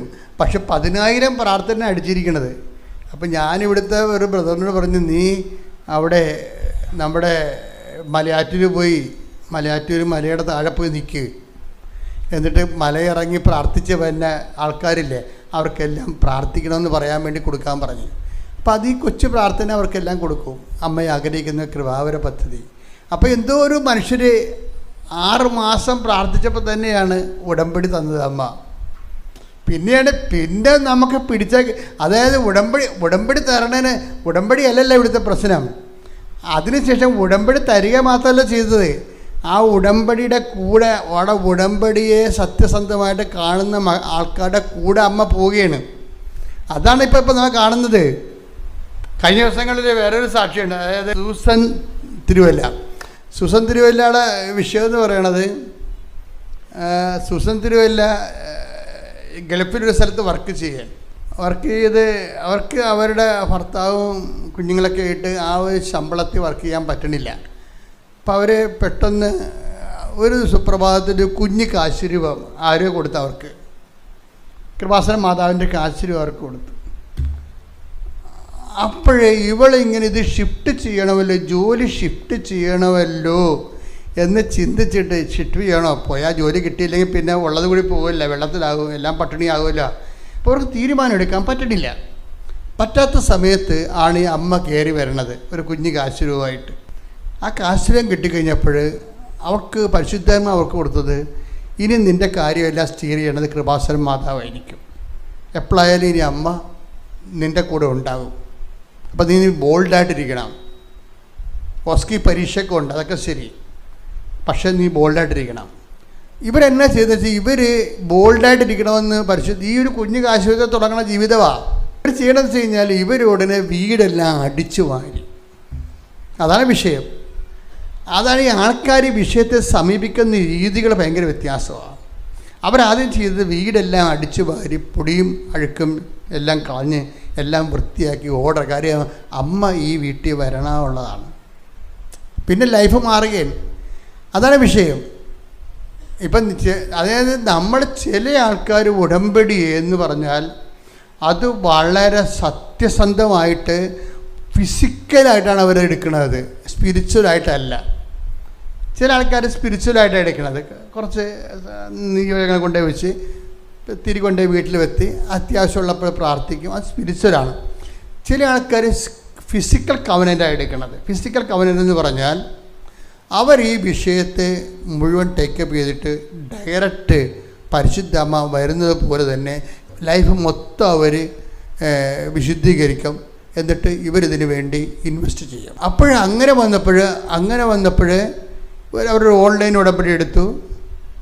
പിന്നീട് അവർ നാട്ടിൽ വന്ന് ഉടമ്പടി എടുത്തു. അവർ ബോൾഡായിട്ട് റിസൈൻ ചെയ്തു. അവരുടെ ജോലി റിസൈൻ ചെയ്തു. ജോലി റിസൈൻ ചെയ്യുമ്പോൾ എന്താ വെച്ച് കഴിഞ്ഞാൽ നമുക്കറിയാം, ഈ അമ്മ നമ്മുടെ ജീവിതത്തിൽ ഇടപെടാൻ നേരത്ത് നമുക്ക് അമിതമായ ആത്മവിശ്വാസം ഉണ്ടാകും. കാര്യം എന്താ, ഈ വിഷയമെല്ലാം സെറ്റ് ചെയ്യാൻ. ഇപ്പം കാര്യം ഇവിടെ നമ്മൾ ഒയിറ്റ് എഴുതിയാലും പിന്നെ ചില രാജ്യങ്ങളിൽ പോയിട്ട് ആ രാജ്യത്തിന് പരീക്ഷ എഴുതാനാണ് ഓസ്കി എക്സാം എന്ന് പറഞ്ഞത്. അതിന് ഇപ്പം നമ്മുടെ FMG എക്സാമില്ലേ, യൂറോപ്പിലൊക്കെ പോയി ചൈനയിൽ പോയി MBBS എടുത്തിട്ട് പിന്നെ ഇന്ത്യയിൽ വന്നിട്ട് പിന്നെ എഴുതണ്ടേ. അതിന് 12 പേരെ ജയിപ്പിക്കത്തുള്ളൂ. 100-ൽ 12 പേരെ അവർ ജയിപ്പിക്കത്തുള്ളൂ. ഓസ്കി എക്സാമിന് ഇതുപോലെ കട്ട് ഓഫ് ഉള്ളതാണ്. അപ്പം അതുകൊണ്ട് കിട്ടി പോയാൽ പോയി. പക്ഷെ അമ്മ ഇവളോട് പറയണത് നിനക്ക് കിട്ടും, ഞാൻ വാങ്ങിച്ചു തരുമെന്നാണ് പറയണത്. അത് ഭയങ്കര രസമാണ്. അമ്മയുടെ അധികാരമെന്ന് പറഞ്ഞാൽ നമുക്ക് ചിന്തിക്കാൻ പറ്റാത്ത അധികാരമാണ്. ഒന്നാമത് എന്താ അധികാരം എന്ന് വെച്ച് കഴിഞ്ഞാൽ, യേശുവിൻ്റെ മുമ്പ് പോലും അമ്മ ചോദിക്കണ ചോദ്യം കണ്ടല്ലേ, ഈശോ നീ എന്താണ് ഞങ്ങളോട് ഇങ്ങനെ ചെയ്തത്?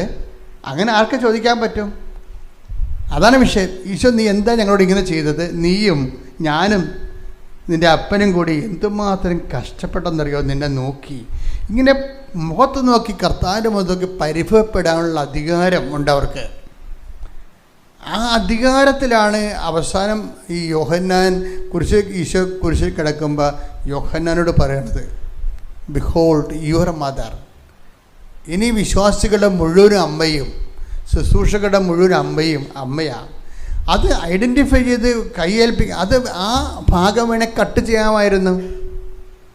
കാര്യം അത് അപ്രസക്തമായൊരു കാര്യമാണെങ്കിൽ നമുക്കറിയാം ഈശോൻ്റെ ഒരു പീഡാനുഭവവും കുരിശ് മരണവും അതുപോലെ തന്നെ ഈശോ ഇങ്ങനെ ഒരു കുറവിറച്ചിയായിട്ട് ഇങ്ങനെ തൂങ്ങിക്കിടക്കുന്നതും ശ്വാസം കിട്ടാതിരിക്കണതും ഓക്സിജൻ കിട്ടാതിരിക്കണതും പ്രാണവായുവിന് വേണ്ടി പിടയണ സമയത്ത് ഇതൊന്നും ഇത് അതിനേക്കാൾ പ്രാണവായുവിനേക്കാൾ പ്രാധാന്യമുള്ള ആളാണ് അമ്മയെന്നല്ല എൻ്റെ അർത്ഥം. ശ്രദ്ധിക്കട്ടെ. ഹല്ലേലൂയ, ഹല്ലേലൂയ, ഹല്ലേലൂയ, ഹല്ലേലൂയ. മഹത്വം, മഹത്വം, ആരാധന, ആരാധന. യേശുവേ, ഞങ്ങൾക്ക് അമ്മയെ തന്നതിന് നന്ദി പറയുന്നു. ഹല്ലേലൂയ, മഹത്വം, മഹത്വം,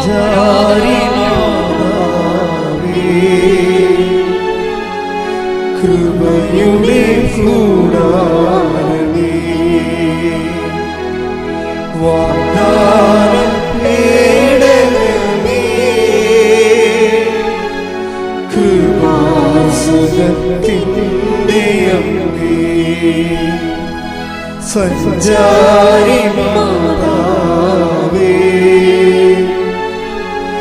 കൃപയുടെ കൂടാരമേ. പരിശുദ്ധ പരമദിവ്യകാരുണ്യത്തിന് ആരാധനയും സ്തുതിയും പുകഴ്ചയും ഉണ്ടായിരിക്കട്ടെ. അപ്പം ഈ സൂസൻ ഇതിന് കൊടുക്കുന്ന ഒരു വെയിറ്റേജ് ഉണ്ട്, വല്ലാത്ത വെയിറ്റേജാണ്. ഇവരതിന് ശേഷം ഇവിടുന്ന് ഗൾഫിൽ നിന്ന് ജോലി രാജിവെച്ചിട്ട് നേരെ ന്യൂസിലൻഡിലോട്ട് പോകും. ന്യൂസിലൻഡ് എക്സാം അവിടെ ചെന്നിട്ട് എഴുതുകയാണ്. അപ്പോൾ ഈ രാജിവെച്ചിട്ട് ഈ കുടുംബം മൊത്തമാണ് പോയിരിക്കണം എന്ന് ഓർക്കണം. ഭർത്താവും ഭാര്യയും 2 കുഞ്ഞുങ്ങളും പോയിരിക്കുകയാണ്. ജോലിയുണ്ടാ? ജോലിയില്ല. ജോലി അമ്മ തരുമെന്നുള്ള ഒറ്റ ഉറപ്പിൽ പോയിരിക്കുകയാണ്. അവിടെ ഉറപ്പെന്ന് പറഞ്ഞു കഴിഞ്ഞാൽ ഇവിടെ ന്യൂസിലൻഡിലൊരു പള്ളിയിൽ പോയി കുർബാന കൂടിച്ച് സൂസൻ പുറത്ത് വന്നിട്ട് 2-3 വെള്ളക്കാരെ കണ്ടിട്ട് കൃപാസനം പത്രം, ഇംഗ്ലീഷ് പത്രം കൊടുക്കും. അപ്പോൾ ഒരു വെള്ളക്കാർ ഇയാൾ അവരോട് ഉടക്കും. അപ്പോൾ ഇങ്ങനെയുള്ള സംഭവം ഞങ്ങൾ എടുക്കാറില്ല, ബി റാഷണൽ എന്നൊക്കെ പറയുമ്പോഴേക്ക് നിങ്ങൾക്ക് അത്. അപ്പോൾ ഈ ഒരു പക്ഷേ എന്നിട്ടും ഇവർ പത്രം മടക്കി വെള്ളക്കാരൻ്റെ ഒന്ന് എങ്ങനെയും രക്ഷപ്പെടാമല്ലോ നോക്കണത്. വെള്ളക്കാരനെ ബോധ്യപ്പെടുത്തുകയാണ്. അങ്ങനെയല്ല, ഇങ്ങനെയാണ്, നിങ്ങൾ പറയുന്ന പോലെ അല്ല, നിങ്ങൾ ജസ്റ്റ് റീഡ് അറ്റ്ലീസ്റ്റ് 1 പേജ്. അത് നോക്കി എന്ത് ബാർഗൈൻ ചെയ്താണ് ഇവർ ഈ വെള്ളക്കാരന് കൃപാസനം പത്രം കൊടുത്തു കൊടുക്കണത്. അപ്പോഴവർ ഈ വെള്ളക്കാരനോട് തർക്കം ചൊല്ലിക്കുന്ന സമയത്ത് ഒരു കാർ അതിൽ പാസ് ചെയ്ത് വെച്ചും പെട്ടെന്ന് കാർ അവിടെ നിർത്തി കാറിൽ നിന്ന് വേറെ ലേഡി ഇറങ്ങി വരും. ലേഡി ഇറങ്ങിയെന്ന് വെച്ചും ഈ വെള്ളക്കാരന് പറയും, ഇത് കേരളത്തിലേതാണ്, മാതാവ് പ്രത്യക്ഷപ്പെട്ട സ്ഥലമാണ്, നിങ്ങളുടെ ഈ പത്രം മാത്രം നിങ്ങളുടെ കയ്യിൽ ഇരുന്നാൽ മതി, നിങ്ങൾ രക്ഷപ്പെടുമെന്ന് പറയും. ഉടനെ വെള്ളക്കാരൻ ഇത് മേടിക്കും, കാറ് പാസ് ചെയ്ത് പോവുകയും ചെയ്യും. അമ്മ ഇങ്ങനെ കുറേ പരിപാടി ചെയ്യുന്നുണ്ട്.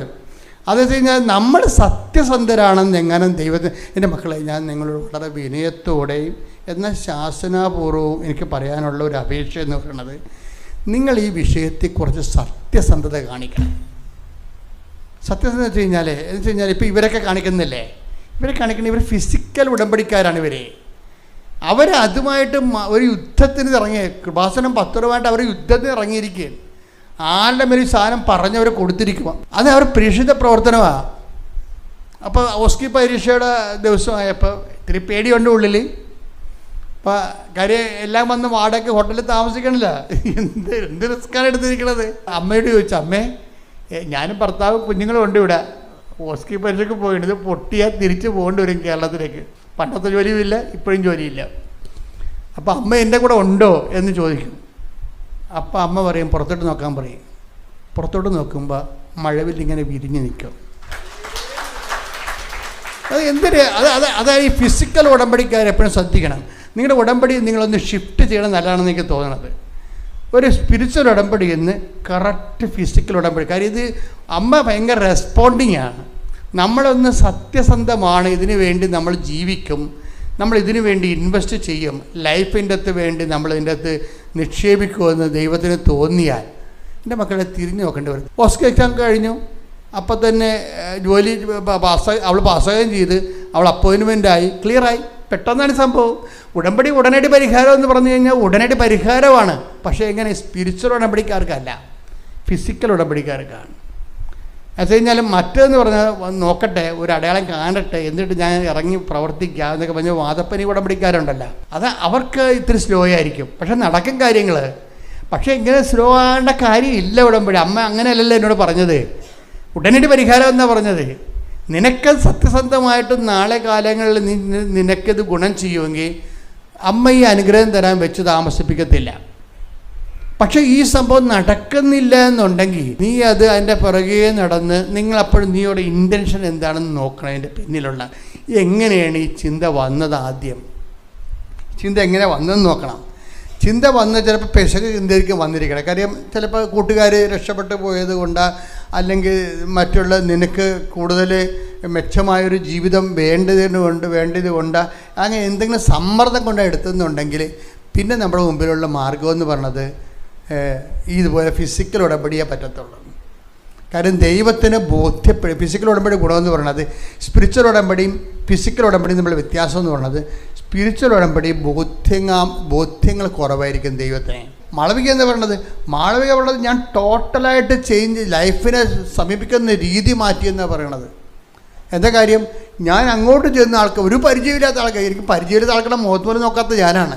ഞാനിപ്പോൾ അങ്ങോട്ട് ചെന്ന് ചോദിക്കും, ചേട്ടാ എന്താ പ്രശ്നം, വല്ല പ്രശ്നമുണ്ടാ? എന്നിട്ട് പറയുന്നത്, ഞാനും ഭർത്താവും കൂടി എല്ലാ ദിവസവും എല്ലാ ആഴ്ചയിലും ഒരു തളർന്ന് കിടക്കുന്ന ചേട്ടൻ്റെ വീട്ടിൽ പോകും.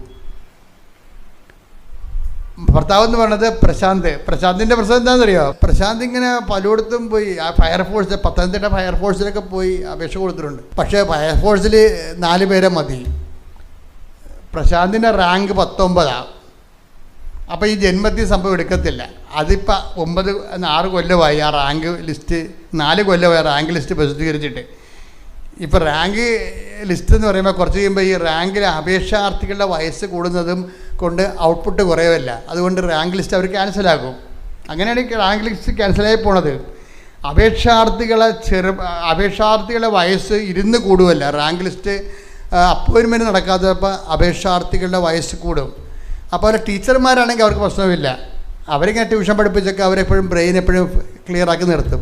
പക്ഷേ ഫയർഫോഴ്സിൽ ഓടണ്ടേ, ചാരണ്ടേ, വെള്ളം തീ പിടിക്കണ യുദ്ധകാല അടിസ്ഥാനത്തിൽ ജോലിയാണ്. അപ്പോൾ വല്ലതും വയസ്സ് കൂടിക്കഴിഞ്ഞാൽ ചെറുപ്പക്കാരെ മാത്രമേ അവരെടുക്കത്തുള്ളൂ. ഫയർഫോഴ്സിൻ്റെ റാങ്ക് ലിസ്റ്റ് ക്യാൻസലാകാൻ പോണ്. അപ്പോൾ ആണ് ഇവർ പറയണത്,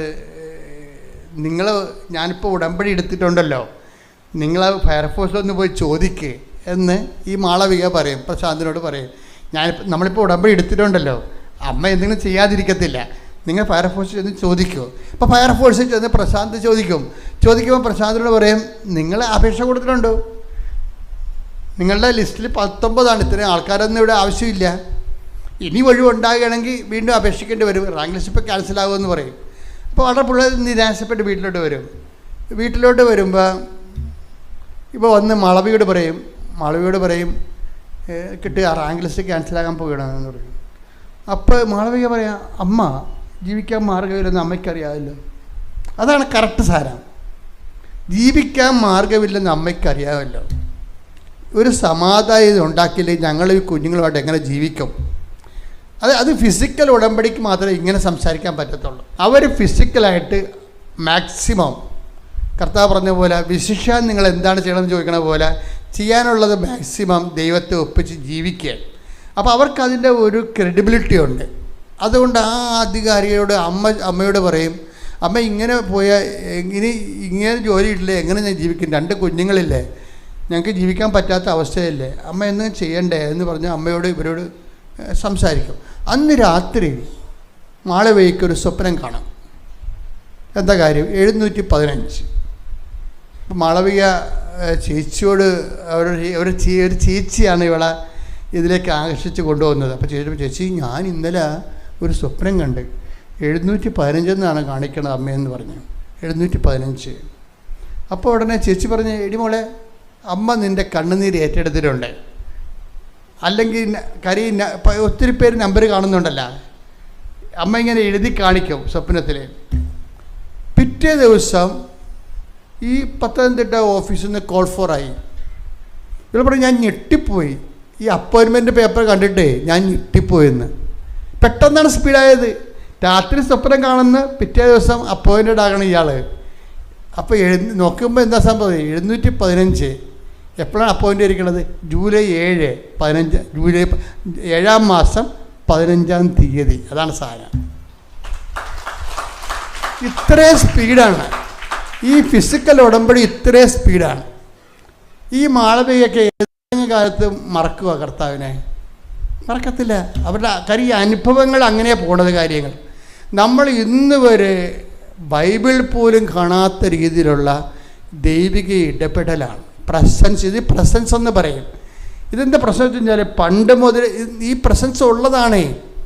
ഇത് പാക്കേജിലുള്ളതാണ്. കാര്യം എന്താണ്? അത് വാഗ്ദാനമില്ല. അങ്ങനെ വാഗ്ദാനം ഉണ്ടല്ലോ, നിങ്ങളുടെ പിതാക്കന്മാർ സ്വപ്നങ്ങൾ കാണും, നിങ്ങളുടെ യുവാക്കന്മാർക്ക് ദർശനങ്ങൾ ഉണ്ടാകും. ടേക്ക് ദ ബെഡപ്പോൾ ശ്രുതികട്ടെ. ഹല്ലേലൂയ ഹല്ലേലൂയ ഹല്ലേലൂയ ഹല്ലേലൂയ. യേശുവേ നന്ദി. ഹല്ലേലൂയ ഹല്ലേലൂയ. യേശുവേ ആരാധന. ജോയേൽ 2:28. അന്ന് ഇങ്ങനെ സംഭവിക്കും, എല്ലാവരുടെയും മേൽ എന്റെ ആത്മാവിനെ ഞാൻ വർഷിക്കും. ഇതാണ് വിഷയം. എന്താ പറഞ്ഞിരിക്കണത്? ഒന്ന് പറഞ്ഞ എല്ലാവരുടെയും മേൽ. അതാണ് ഈ മാളവിക കാര്യത്തുണ്ട് ഇപ്പോഴ്. അതാണ് വിഷയം. എല്ലാവരുടെയും മേൽ. ക്രൈസ്തവനെ ഹോണർ ചെയ്യുന്ന, ക്രിസ്തുവിനെ രക്ഷകനായി കാണുന്ന എല്ലാവരുടെയും മേൽ അത് ഞാൻ എൻ്റെ ആത്മാവിനെ അയക്കും. പിന്നെ എന്താ പറയണത്? നിങ്ങളുടെ പുത്രന്മാരും പുത്രിമാരും പ്രവചിക്കും. നിങ്ങളുടെ പുത്രന്മാരും പുത്രിമാരും പ്രവചിക്കും. നിങ്ങളുടെ വൃദ്ധന്മാർ സ്വപ്നങ്ങൾ കാണും. നിങ്ങളുടെ വൃദ്ധന്മാർ സ്വപ്നങ്ങൾ കാണും. യുവാക്കൾക്ക് ദർശനങ്ങൾ ഉണ്ടാകും. അപ്പൊ ഇത് ഉടമ്പടി വരണത് എങ്ങനെയാണെന്ന്? ഉടമ്പടി രണ്ടും കൂടി ഒരുമിച്ചാണ് വരുന്നത്. സ്വപ്നവും ദർശനവും കൂടിയാണ് വരുന്നത്. സ്വപ്നവും ദർശനം കൂടിയാണ്. ഈ ആഴ്ചയിൽ വേറെ ഒരു സാക്ഷ്യം ഉണ്ടായി. ഷാജി മാത്യുവിൻ്റെ പ്രശ്നം വെച്ച് കഴിഞ്ഞാൽ അത് ഇതുപോലെ അവരും ഗൾഫിൽ ജോലി ചെയ്യണവരാണ്. അത് ഇതുപോലെ തന്നെ ഇപ്പോൾ എല്ലാവരും ഗൾഫിൽ നിന്ന് ഒരു പാക്കിംഗ് കണ്ടീഷനാണ്. യുദ്ധങ്ങളൊക്കെ നിൽക്കുന്നു. അപ്പോൾ ഈ ആൾക്കാരിപ്പോൾ ചെയ്യണ യുദ്ധമില്ലാത്ത സ്ഥലത്തേക്ക് ആൾക്കാർ മൂവ് ചെയ്തുകൊണ്ടിരിക്കുകയാണ് നമ്മൾ കാണുന്നത്. സാക്ഷ്യം കേൾക്കാൻ മനസ്സിലാവും. അവർ നമ്മളോട് പറഞ്ഞില്ലെങ്കിലും അവരെ പ്രിഫർ ചെയ്യുന്നുണ്ട്. ഓസ്ട്രേലിയയോ ന്യൂസിലൻഡോ പോലെയുള്ള പൂർവ്വ ദിക്കിലുള്ള സമാധാന രാജ്യങ്ങളിലേക്ക് ആൾക്കാർ മൂവ് ചെയ്യുന്നുണ്ട്. പ്രത്യേകിച്ച് ഗൾഫിൽ നിന്നാണ് ഈ മൂവ്മെൻറ്റ് വരണത്, കൂടുതൽ മൂവ്മെൻറ്റ് വരണത്. അപ്പോൾ ഇതുപോലെ ഇവരുടെ ഈ ഷാജി മാത്തിൻ്റെ വിഷയം എന്ന് പറയുന്നത് ഇതുപോലെ തന്നെ അവരെ അവിടെ സ്ഥിരതാമസം പറ്റത്തില്ലല്ലോ ഗൾഫിൽ. ആരും വിസയൊന്നും കൊടുക്കത്തില്ല, PR ഒന്നുമില്ല. അപ്പോൾ അവർക്ക് ജീവിക്കാൻ പറ്റത്തില്ല. അപ്പോൾ പിന്നെ അവർ വൈഫൊക്കെ അവിടെ ജീവിക്കുന്നുണ്ട് വാടകയ്ക്കെങ്കിലും. ശമ്പളം ചിലപ്പോൾ രണ്ടുപേർക്കും കുറച്ച് ശമ്പളത്തിലായിരിക്കും അവർ അഡ്ജസ്റ്റ് ചെയ്ത് പോണതാണ്. ഭയങ്കര അവരൊരു ജീവിക്കാൻ വേണ്ടി ജീവിതത്തോടൊരു മൽപ്പിടുത്തമാണ്. നിങ്ങൾ ഈ NRI കാണുമ്പോൾ നിങ്ങൾ ഓർക്കരുത് അവരെല്ലാം സേഫാണ്. അവർ നമ്മുടെ ഇരട്ടി ജോലി ചെയ്തിട്ട് ചക്രശ്വാസത്തിലാണ് അവരവിടെ ജീവിക്കണം അവിടെ പലരും.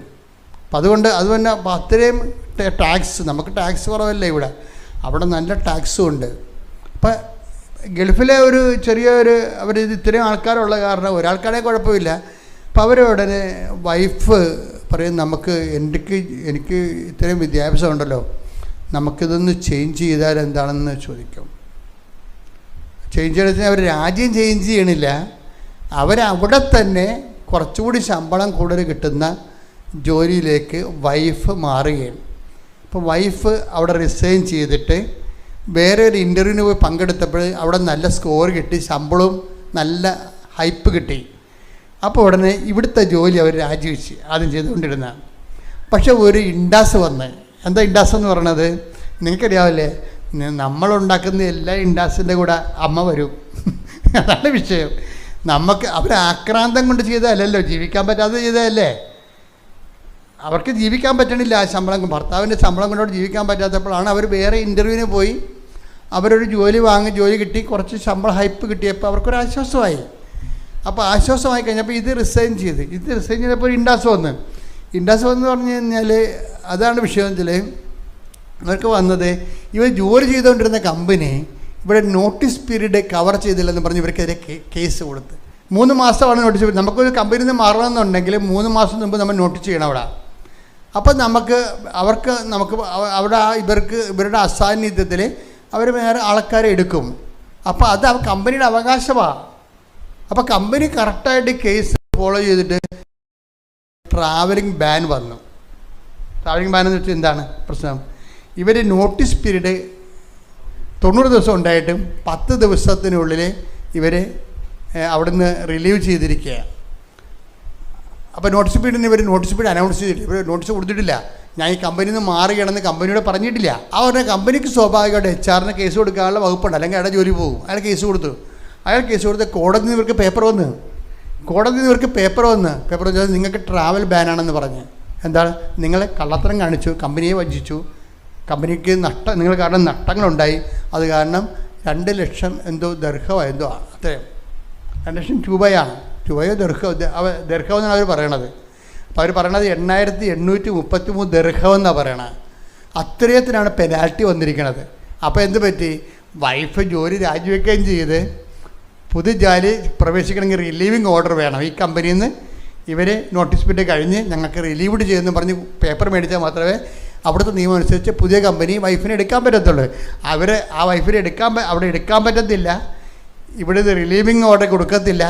കാര്യം നോട്ടീസ് പീരീഡ് അനൗൺസ് ചെയ്തിട്ടില്ല. അതുകൊണ്ട് കേസുമായി. അതുപോലെ തന്നെ ഇവർ അകത്ത് പോണ കണ്ടീഷനായി. എല്ലാം പെട്ടെന്ന് ഇങ്ങനെ മാറി മറിഞ്ഞ് ഇങ്ങനെ ജീവിതം നമ്മുടെ കയ്യിൽ നിന്ന് വിട്ടുപോണ സമയത്തും പിന്നെ എന്താണ് അവരപ്പം തന്നെ ആൾക്കാർ ചെയ്യണത് എന്താണ്? അപ്പം തന്നെ ഓൺലൈൻ ഉടമ്പടി എടുക്കും. ഓൺലൈൻ ഉടമ്പടി എടുത്തിട്ട് ആൾക്കാർ ഉടനെ ചെയ്യണം എന്താണെന്ന് അറിയാമോ? 2 കാര്യം ചെയ്യും. ഒന്ന്, സാക്ഷ്യങ്ങളെല്ലാം കേൾക്കാൻ തുടങ്ങും. കാര്യം സാക്ഷ്യങ്ങൾ കേട്ടാലുള്ള ഗുണമെന്ന് അറിയാമോ? നമ്മളുടേതായിട്ടുള്ള വിഷയത്തിൻ്റെ സാക്ഷ്യം ഉണ്ടാവും. അതതിൻ്റെ ഗുണമെന്ന് പറയണം. സാക്ഷ്യം കേൾക്കും. പിന്നെ എന്ത് ചെയ്യും? ഇതെങ്ങനെ മൂവ് ചെയ്യണമെന്ന് അച്ഛൻ്റെ പ്രസംഗം അവർ കേൾക്കും. ധ്യാനം, ഈ അച്ഛൻ്റെ ഈ ഉടമ്പടി ധ്യാനം കൂടി ഇത് 2 കൂടി കേട്ടിട്ട് ഇവൾ എന്ത് ചെയ്തു വെച്ചാൽ അമ്മയോട് പറഞ്ഞു, അമ്മേ ഞങ്ങളകത്ത് പോകും, ഞങ്ങൾ നാട്ടിൽ വരുമ്പോൾ തീർച്ചയായിട്ടും ഇവിടെ വന്ന് തീർത്ഥാടന ഉടമ്പടി ചെയ്തുകൊള്ളാം. ഞങ്ങളിപ്പം തന്നെ ഉടമ്പടിയിലേക്ക് മാറുകയാണ്, ഞങ്ങൾ ജീവിതം ഉടമ്പടിയിലോട്ട് മാറുകയാണ്. അമ്മ ഈ ഒരു അവസ്ഥയിൽ ഞങ്ങളെ സഹായിക്കണമെന്ന് പറയും. സഹായിക്കണമെന്ന് പറഞ്ഞ് ഓൺലൈൻ ഉടമ്പടി എടുത്തിട്ട് അപ്പോൾ രാത്രി ആകുമ്പോൾ ഇവരുടെ ഈ ലേഡി ഒരു സ്വപ്നം കാണും. എന്താ കാരണം? അത് 3883 എഴുതി കാണിക്കും അമ്മ. 3883. അപ്പോൾ ഇവർ രാവിലെ ഹസ്ബൻഡിനോട് പറയും 3800, മറ്റത് 8883, ഇത് 3883 എഴുതി കാണിക്കണമെന്ന് പറയും. അവിടെ രാവിലെ ഇവർ ഡെയിലി ബ്രെഡ്, രാത്രി സ്വപ്നം കണ്ടച്ഛൻ രാവിലെ ഡെയിലി ബ്രെഡ് കൂടുകയാണ്. ഡെയിലി ബ്രെഡ് കൂടുമ്പോൾ ഞാൻ ഡെയിലി ബ്രെഡിലൂടെ പറയും, നിങ്ങളുടെ മൊബൈലിൽ 1 മണിക്കൂർ കഴിയുമ്പോൾ ഒരു മെസ്സേജ് വരും, അത് അമ്മ നിങ്ങൾക്ക് അയക്കണ മെസ്സേജാണെന്ന് പറയും. ഉടനെ നിങ്ങൾ പറയും, നിങ്ങൾ മൊബൈലിൽ ഉടനെ വിശ്വാസപ്രമാണം ചൊല്ലി കുരിശിടാൻ പറയും. അപ്പോൾ ഞാനിത് ഇവിടുന്ന് പറയണതാണിതേ, എനിക്കിതിനെക്കുറിച്ചൊന്നും അറിയത്തില്ല. അതായത് ഈ അമ്മ എന്ത് ഈ കാലത്ത് ഹൈടെക് എന്ന് നമുക്ക് ഇതിനെ വിളിക്കാൻ പറ്റത്തില്ല, അതിനേക്കാൾ ഫാസ്റ്റായിട്ടാണ് ഇവർ പറയണത്. അപ്പോൾ അവരത് വിശ്വസിക്കും. എൻ്റെ മൊബൈലാണിത് വരാൻ പോകണമെന്ന് വിശ്വസിക്കും. 1 മണിക്കൂർ കഴിഞ്ഞപ്പോൾ അവിടെ മൊബൈലിലേക്ക് ഒരു മെസ്സേജ് വരും. അതെന്താ പറയണത്? നിങ്ങളുടെ കോർട്ടിലെ വിഷയം റൈറ്റ് ഓഫ് ചെയ്തിട്ടുണ്ട്, ആ കോർട്ട് ആ കേസ് തള്ളി, നിങ്ങൾ 3883 രൂപ അടച്ചാൽ മതിയെന്ന്. അപ്പോൾ 2 ലക്ഷം രൂപ എന്ന് പറഞ്ഞ സാധനമാണ്. 2 ലക്ഷം രൂപ എന്ന് പറഞ്ഞ സംഭവം 2 ലക്ഷത്തിന് പോയിട്ട് അവന് 20,000 രൂപ പോലും അവിടെ ഇല്ലായിരുന്നു.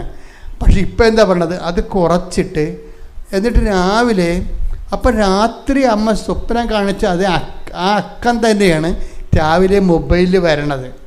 ഇത് നമുക്ക് എങ്ങനെ എക്സ്പ്ലെയിൻ ചെയ്യാൻ പറ്റുമെന്ന് പോലും അറിയാൻ പാടില്ല. എന്നോട് അച്ഛന്മാർ ചോദിച്ചത്, ജോസഫച്ചനല്ലേ മാതാവിനെ കണ്ടുള്ളൂ, വേറെ വല്ലവരും കണ്ടാ? ഇപ്പം കണ്ടുകൊണ്ടിരിക്കുന്ന ആൾക്കാർ, അത് ചിന്തിക്കാൻ പറ്റാത്ത രൂപത്തിൽ ആൾക്കാർ അമ്മയെ കണ്ടുകൊണ്ടിരിക്കുകയാണ്. എല്ലാവരുടെയും അവർ ഓൺലൈൻ ഉടമ്പടി പോലും. എൻ്റെ മക്കളെ ഒരു പ്രശ്നം വെച്ചാൽ ഓൺലൈൻ ഉടമ്പടി എനിക്ക് തോന്നുന്നത് എനിക്ക് നിങ്ങൾക്ക് ഒരു ഉപദേശം തരാനുള്ളതെന്ന് വെച്ച് കഴിഞ്ഞാൽ, നിങ്ങൾ ആദ്യം തന്നെ നിങ്ങളെ ഫീച്ചർ, ദൈവത്തിൻ്റെ ഒരു പ്രശ്നം വെച്ചാൽ ഫീച്ചറില്ല, നിങ്ങൾ ചെയ്യാൻ പോകുന്ന കാര്യങ്ങൾ ചെയ്യാൻ പോകുന്ന കാര്യങ്ങൾ ദൈവം നേരത്തെ അക്കൗണ്ട് ചെയ്യും. അതാണ് വിഷയം. ഇപ്പം ഇന്നലെ നിങ്ങളെന്ത് വനത്തിൻ്റെ ഏറ്റവും പ്രശ്നം എന്ന് വെച്ചാൽ നമ്മളെപ്പോഴും ഈ ആത്മീയതയിൽ അമിത പ്രാധാന്യം കൊടുക്കുന്നത് പണ്ട് ചെയ്ത പാപങ്ങൾക്കാണ്. That is nonsense. അതല്ല പ്രശ്നം. പണ്ട് ചെയ്ത പാപങ്ങൾക്ക് അയ്യോ എന്നിൽ അങ്ങനെ സംഭവിച്ചു, എനിക്ക് ദൈവത്തെ അറിയാൻ പലയായിരുന്നു, എൻ്റെ ഇങ്ങനെ സംഭവിക്കും, ഞാൻ എന്ത് ചെയ്യാനാണ്, ദൈവനെ തിരിഞ്ഞ് നോക്കത്തില്ല, എൻ്റെ ജീവിതം പോക്കണം, എൻ്റെ പ്രാർത്ഥന ദൈവം കേൾക്കത്തില്ല പറഞ്ഞ് അളിഞ്ഞ മോന്തമായിട്ട് പിച്ചുമ്പയും പറഞ്ഞു കൊടുക്കണം. Nonsense. You should not do it. നീ എന്താ ചെയ്യേണ്ടത്? നീ ചെയ്യാൻ പോകുന്ന കാര്യം ദൈവം അതാണ് അക്കൗണ്ട് ചെയ്യാൻ പോണത്. ഇനി നിൻ്റെ ജീവിതത്തിൽ നീ ദൈവത്തിനൊപ്പ് ചെയ്യാൻ പോകുന്ന എല്ലാ വിഷയങ്ങളും കർത്താവ് കൗണ്ട് ചെയ്യും. കർത്താവ് കൗണ്ട് ചെയ്തുകൊണ്ടാണ് നിങ്ങളെ ഹെൽപ്പ് ചെയ്യാൻ പോണത്. ഇപ്പം നിങ്ങൾ ഓൺലൈനിൽ ഉടമ്പടി എടുക്കുമ്പോൾ തന്നെ ദൈവത്തെ അറിയാം, ഈ ഉടമ്പടി ഫിസിക്കലായിട്ട് ഇവർ അട്ടിച്ച് പൊളിച്ച് ആത്മാർത്ഥതയും സത്യസന്ധതയും കാണിക്കും എന്ന് അമ്മയ്ക്കൊരു ബോധ്യം കിട്ടിക്കഴിഞ്ഞാൽ, വേറെ ഇവിടെ ഒരു പ്രോബ്ലം ഉള്ള എൻ്റെ മക്കളെ ബോധ്യം കിട്ടുക എന്ന് മാത്രമേ ഉള്ളൂ. ദൈവത്തിനൊരു ബോധ്യം കിട്ടണം. എന്ത് കിട്ടണം? നിങ്ങൾ സത്യസന്ധരാണെന്നും ആത്മാർത്ഥമുള്ളവരാണെന്നും കാര്യം കണ്ടു കഴിയുമ്പോൾ ദൈവത്തിൽ നിന്ന് പിരിഞ്ഞു പോകത്തില്ല. പല ആൾക്കാർക്കും അബദ്ധം ഉടമ്പടിയിലെ ആൾക്കാർക്ക് അബദ്ധം പറഞ്ഞാൽ എവിടെ നിന്നറിയാവോ? അവിടെ കുഴപ്പമില്ല, അറിവില്ലായ്മ കൊണ്ടാണ്. അവർ വിചാരിച്ചിരിക്കുന്നത് ഈ 90 ദിവസം കഴിയുമ്പോൾ പിന്നെ നമുക്ക് ഇഷ്ടമുള്ള പോലെ ജീവിക്കാവില്ല എന്നാണ്. അതാണ് ആൾക്കാർ ചിന്തിക്കുന്നത്. അവിടെയാണ് ആൾക്കാർക്ക് പണി കിട്ടുന്നത്. 90 ദിവസം കഴിയുമ്പോൾ പിന്നെ 5:30 എഴുന്നേക്കേണ്ട കാര്യമില്ല, 7 മണിക്ക് എഴുന്നേറ്റാൽ മതിയില്ല, പട്ടി കിടക്കണം, അവിടെ കിടന്ന് ഉറങ്ങാമില്ല. അപ്പോൾ ഇത് ദൈവത്തിന് നിങ്ങളുടെ മനസ്സിലൊരു വിചാരം വന്നാൽ തന്നെ അപ്പം തന്നെ അവിടെ കൗണ്ടാവും. അതാണ് ഈ ആൾക്കാർ പണി മേടിക്കുന്നത്. ഇപ്പം നിങ്ങൾ ഓർക്കണം 90 ദിവസം വരെ അല്ലേ 5:30 എഴുന്നേറ്റാൽ മതി, 90 ദിവസം കഴിഞ്ഞാൽ പിന്നെ എനിക്ക് 7 മണിക്ക് എഴുന്നേറ്റാൽ മതിയല്ല എന്ന് തോന്നിക്കഴിഞ്ഞാൽ, അല്ലെങ്കിൽ 90 ദിവസം കഴിയുമ്പോൾ ഒരു പെക്ക് അടിച്ചാൽ കുഴപ്പമൊന്നുമില്ലല്ലോ, ഇപ്പോഴല്ലേ ഇങ്ങനെ ഇരിക്കണം എന്ന് പറഞ്ഞാൽ നിങ്ങൾ ഭാവിയിലുള്ള കാര്യത്തെക്കുറിച്ച് ഉടമ്പടി തീരണ കാലത്ത് നിങ്ങൾ ചെയ്യാൻ പോകുന്ന പാപങ്ങളെക്കുറിച്ച് നിങ്ങൾ മനസ്സിൽ വിചാരിച്ചിട്ട് വെറുതെ ഇരുട്ടത്ത് പണി മേടിക്കും. അതാണ് ഈ വിഷയം. ആൾക്കാർക്ക് തന്നെ സംഭവിക്കുന്നത് ദൈവത്തിൻ്റെ അടുത്ത് ഈ പണി നടക്കത്തില്ല. ദൈവം ഈ സത്യമാണെന്ന് പറഞ്ഞുകൊണ്ടേ, സത്യമാണെന്ന് പറഞ്ഞ കാരണം സത്യമല്ലാത്ത വിഷയങ്ങൾ നമുക്ക് ദൈവമായിട്ട് ഡീൽ ചെയ്യാൻ പറ്റത്തില്ല. അപ്പം നമ്മുടെ മുമ്പിലുള്ള റിസ്ക് എന്ന് പറയണത്, നമ്മൾ കുറച്ച് ഈ വിഷയത്തിൽ കർത്താവ് നിങ്ങൾക്ക് അറിയാമല്ലോ, ഇത് അതായത് ഉടമ്പടി വന്നിരിക്കുന്നൊരു വിഷയം, ഒരു ധാരണ പിശകെന്ന് പറയണത് 90 ദിവസം കൊണ്ട് ഉടമ്പടി തീരുമെന്നാണ്. പക്ഷെ പ്രാഗ്മാറ്റിക് എന്നതാണ് ഈ പ്രയോഗം ദൈവത്തെ ഉപയോഗിക്കുന്ന രീതിക്കാണെങ്കിൽ ഓക്കെ 90 ദിവസം കൂടെ തീരും. ദൈവത്തിൻ്റെ കൂടെ ജീവിക്കുകയാണെങ്കിൽ 90 ദിവസത്തിൽ തീരത്തില്ല. ദൈവം നോക്കണത് ശാശ്വതമായ ബന്ധമുണ്ടോ എന്നാണ് നോക്കണത്. 90 ദിവസത്തേക്ക് ഒരു ഇടക്കാല ബന്ധവും ദൈവമായിട്ട് ജീവിക്കാൻ വേണ്ടി ഒരു തീരുമാനം എടുക്കണം തമ്മിൽ വ്യത്യാസമുണ്ട്. അതുകൊണ്ട് എപ്പോഴും നമുക്ക് നമ്മുടെ ഉള്ള ഓപ്ഷൻ എന്ന് പറഞ്ഞാൽ എന്താ വെച്ച് കഴിഞ്ഞാൽ, നിങ്ങൾ ലോങ് ടേം സ്കീമാണ് പ്രിഫർ ചെയ്യേണ്ടത്. നിങ്ങൾ ഉടമ്പടി കർത്താവേ എനിക്ക് 90 ദിവസമല്ലേ, എനിക്ക് നിൻ്റെ കൂടെ ജീവിക്കണമെന്ന് ആഗ്രഹമുണ്ട്, വ്യക്തിപരമായിട്ട് നിൻ്റെ കൂടെ നിനക്ക് വേണ്ടി ജീവിക്കണം ആഗ്രഹമുണ്ട്, എന്നെ സഹായിക്കണം, ഞാൻ കുറച്ച് ഇങ്ങനെ കൈപ്പിഴയൊക്കെ വന്ന് ഇത് അശ്രദ്ധയൊക്കെ ഉള്ള ആളാണ്, എന്നെ സഹായിക്കണം എന്ന് പറഞ്ഞ് സത്യസന്ധമായിട്ട് ദൈവമായിട്ടൊരു ഒത്തുതീർപ്പാണെങ്കിൽ ദൈവം നിന്നെ സഹായിക്കും. ദൈവം നിന്നെ സഹായിക്കുമെന്ന് പറഞ്ഞാൽ ഞാൻ എപ്പോഴും ആൾക്കാരുടെ മുമ്പിൽ അവതരിപ്പിക്കുന്ന ആൾ പഴയ നിയമത്തിൽ ഡേവിഡാണ്. ഡേവിഡിനെ ശരിക്കും പറഞ്ഞാൽ അവതരിപ്പിക്കാൻ പറ്റാത്തൊരാളാണ്, നിങ്ങൾക്കറിയാം. എന്നാലും ദാവീദിൻ്റെ ചില കൈയിരിപ്പ് കാരണം ദൈവം പറഞ്ഞ്, ദാവീദിന് കയ്യിൽ നിന്നൊക്കെ കുറച്ച് അബദ്ധം പുള്ളിക്ക് വരുമെങ്കിലും പുള്ളി ദൈവത്തിൻ്റെ കാര്യത്തിൽ ദൈവത്തിൻ്റെ മുമ്പിൽ നിന്ന് പോകരുതെന്ന് ആഗ്രഹിക്കുന്ന ഒരാളാണ്. അത് കയ്യബദ്ധം വരെ പുള്ളി അത് തുറന്ന് പറയുന്നുണ്ട്, കർത്താവ് ഞാൻ നിന്നോട് തുറന്ന് പറഞ്ഞില്ലെന്നേ ഉള്ളൂ, എൻ്റെ മനസ്സിരിപ്പ് നിൻ്റെ മുമ്പിൽ നിന്ന് പോകരും തന്നെയാണ്. അതാണ് പറയണത്, തവ തിരുസന്നിധിയിൽ നിന്ന് എന്നെ തള്ളിക്കളയരുത്. ശ്രുതികടെ ഹല്ലേലൂയ ഹല്ലേലൂയ ഹല്ലേലൂയ ഹല്ലേലൂയ യേശുവേ ഹല്ലേലൂയ ഹല്ലേലൂയ.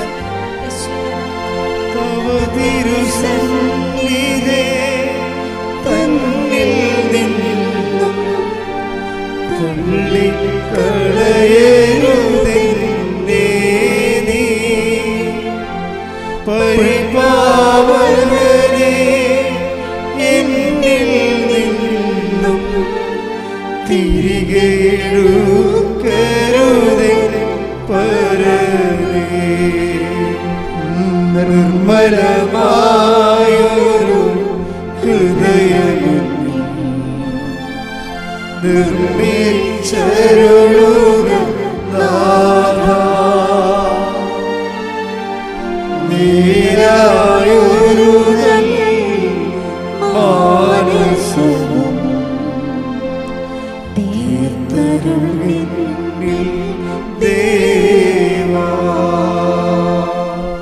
പരിശുദ്ധ പരമ ദിവ്യകാരുണ്യത്തിന് എന്നേരവും ആരാധനയും സ്തുതിയും പുകഴ്ചയും ഉണ്ടായിരിക്കട്ടെ. പരിശുദ്ധ പരമ ദിവ്യകാരുണ്യത്തിന് എന്നേരവും ആരാധനയും സ്തുതിയും പുകഴ്ചയും ഉണ്ടായിരിക്കട്ടെ. ഇപ്പം നമ്മുടെ മുമ്പിലുള്ളൊരു ഓപ്ഷൻ എന്ന് പറയുന്നത് ഫ്യൂച്ചർ ഇൻവെസ്റ്റ്മെൻറ്റ് കറക്റ്റ് ചെയ്യുന്നുള്ളതാണ്.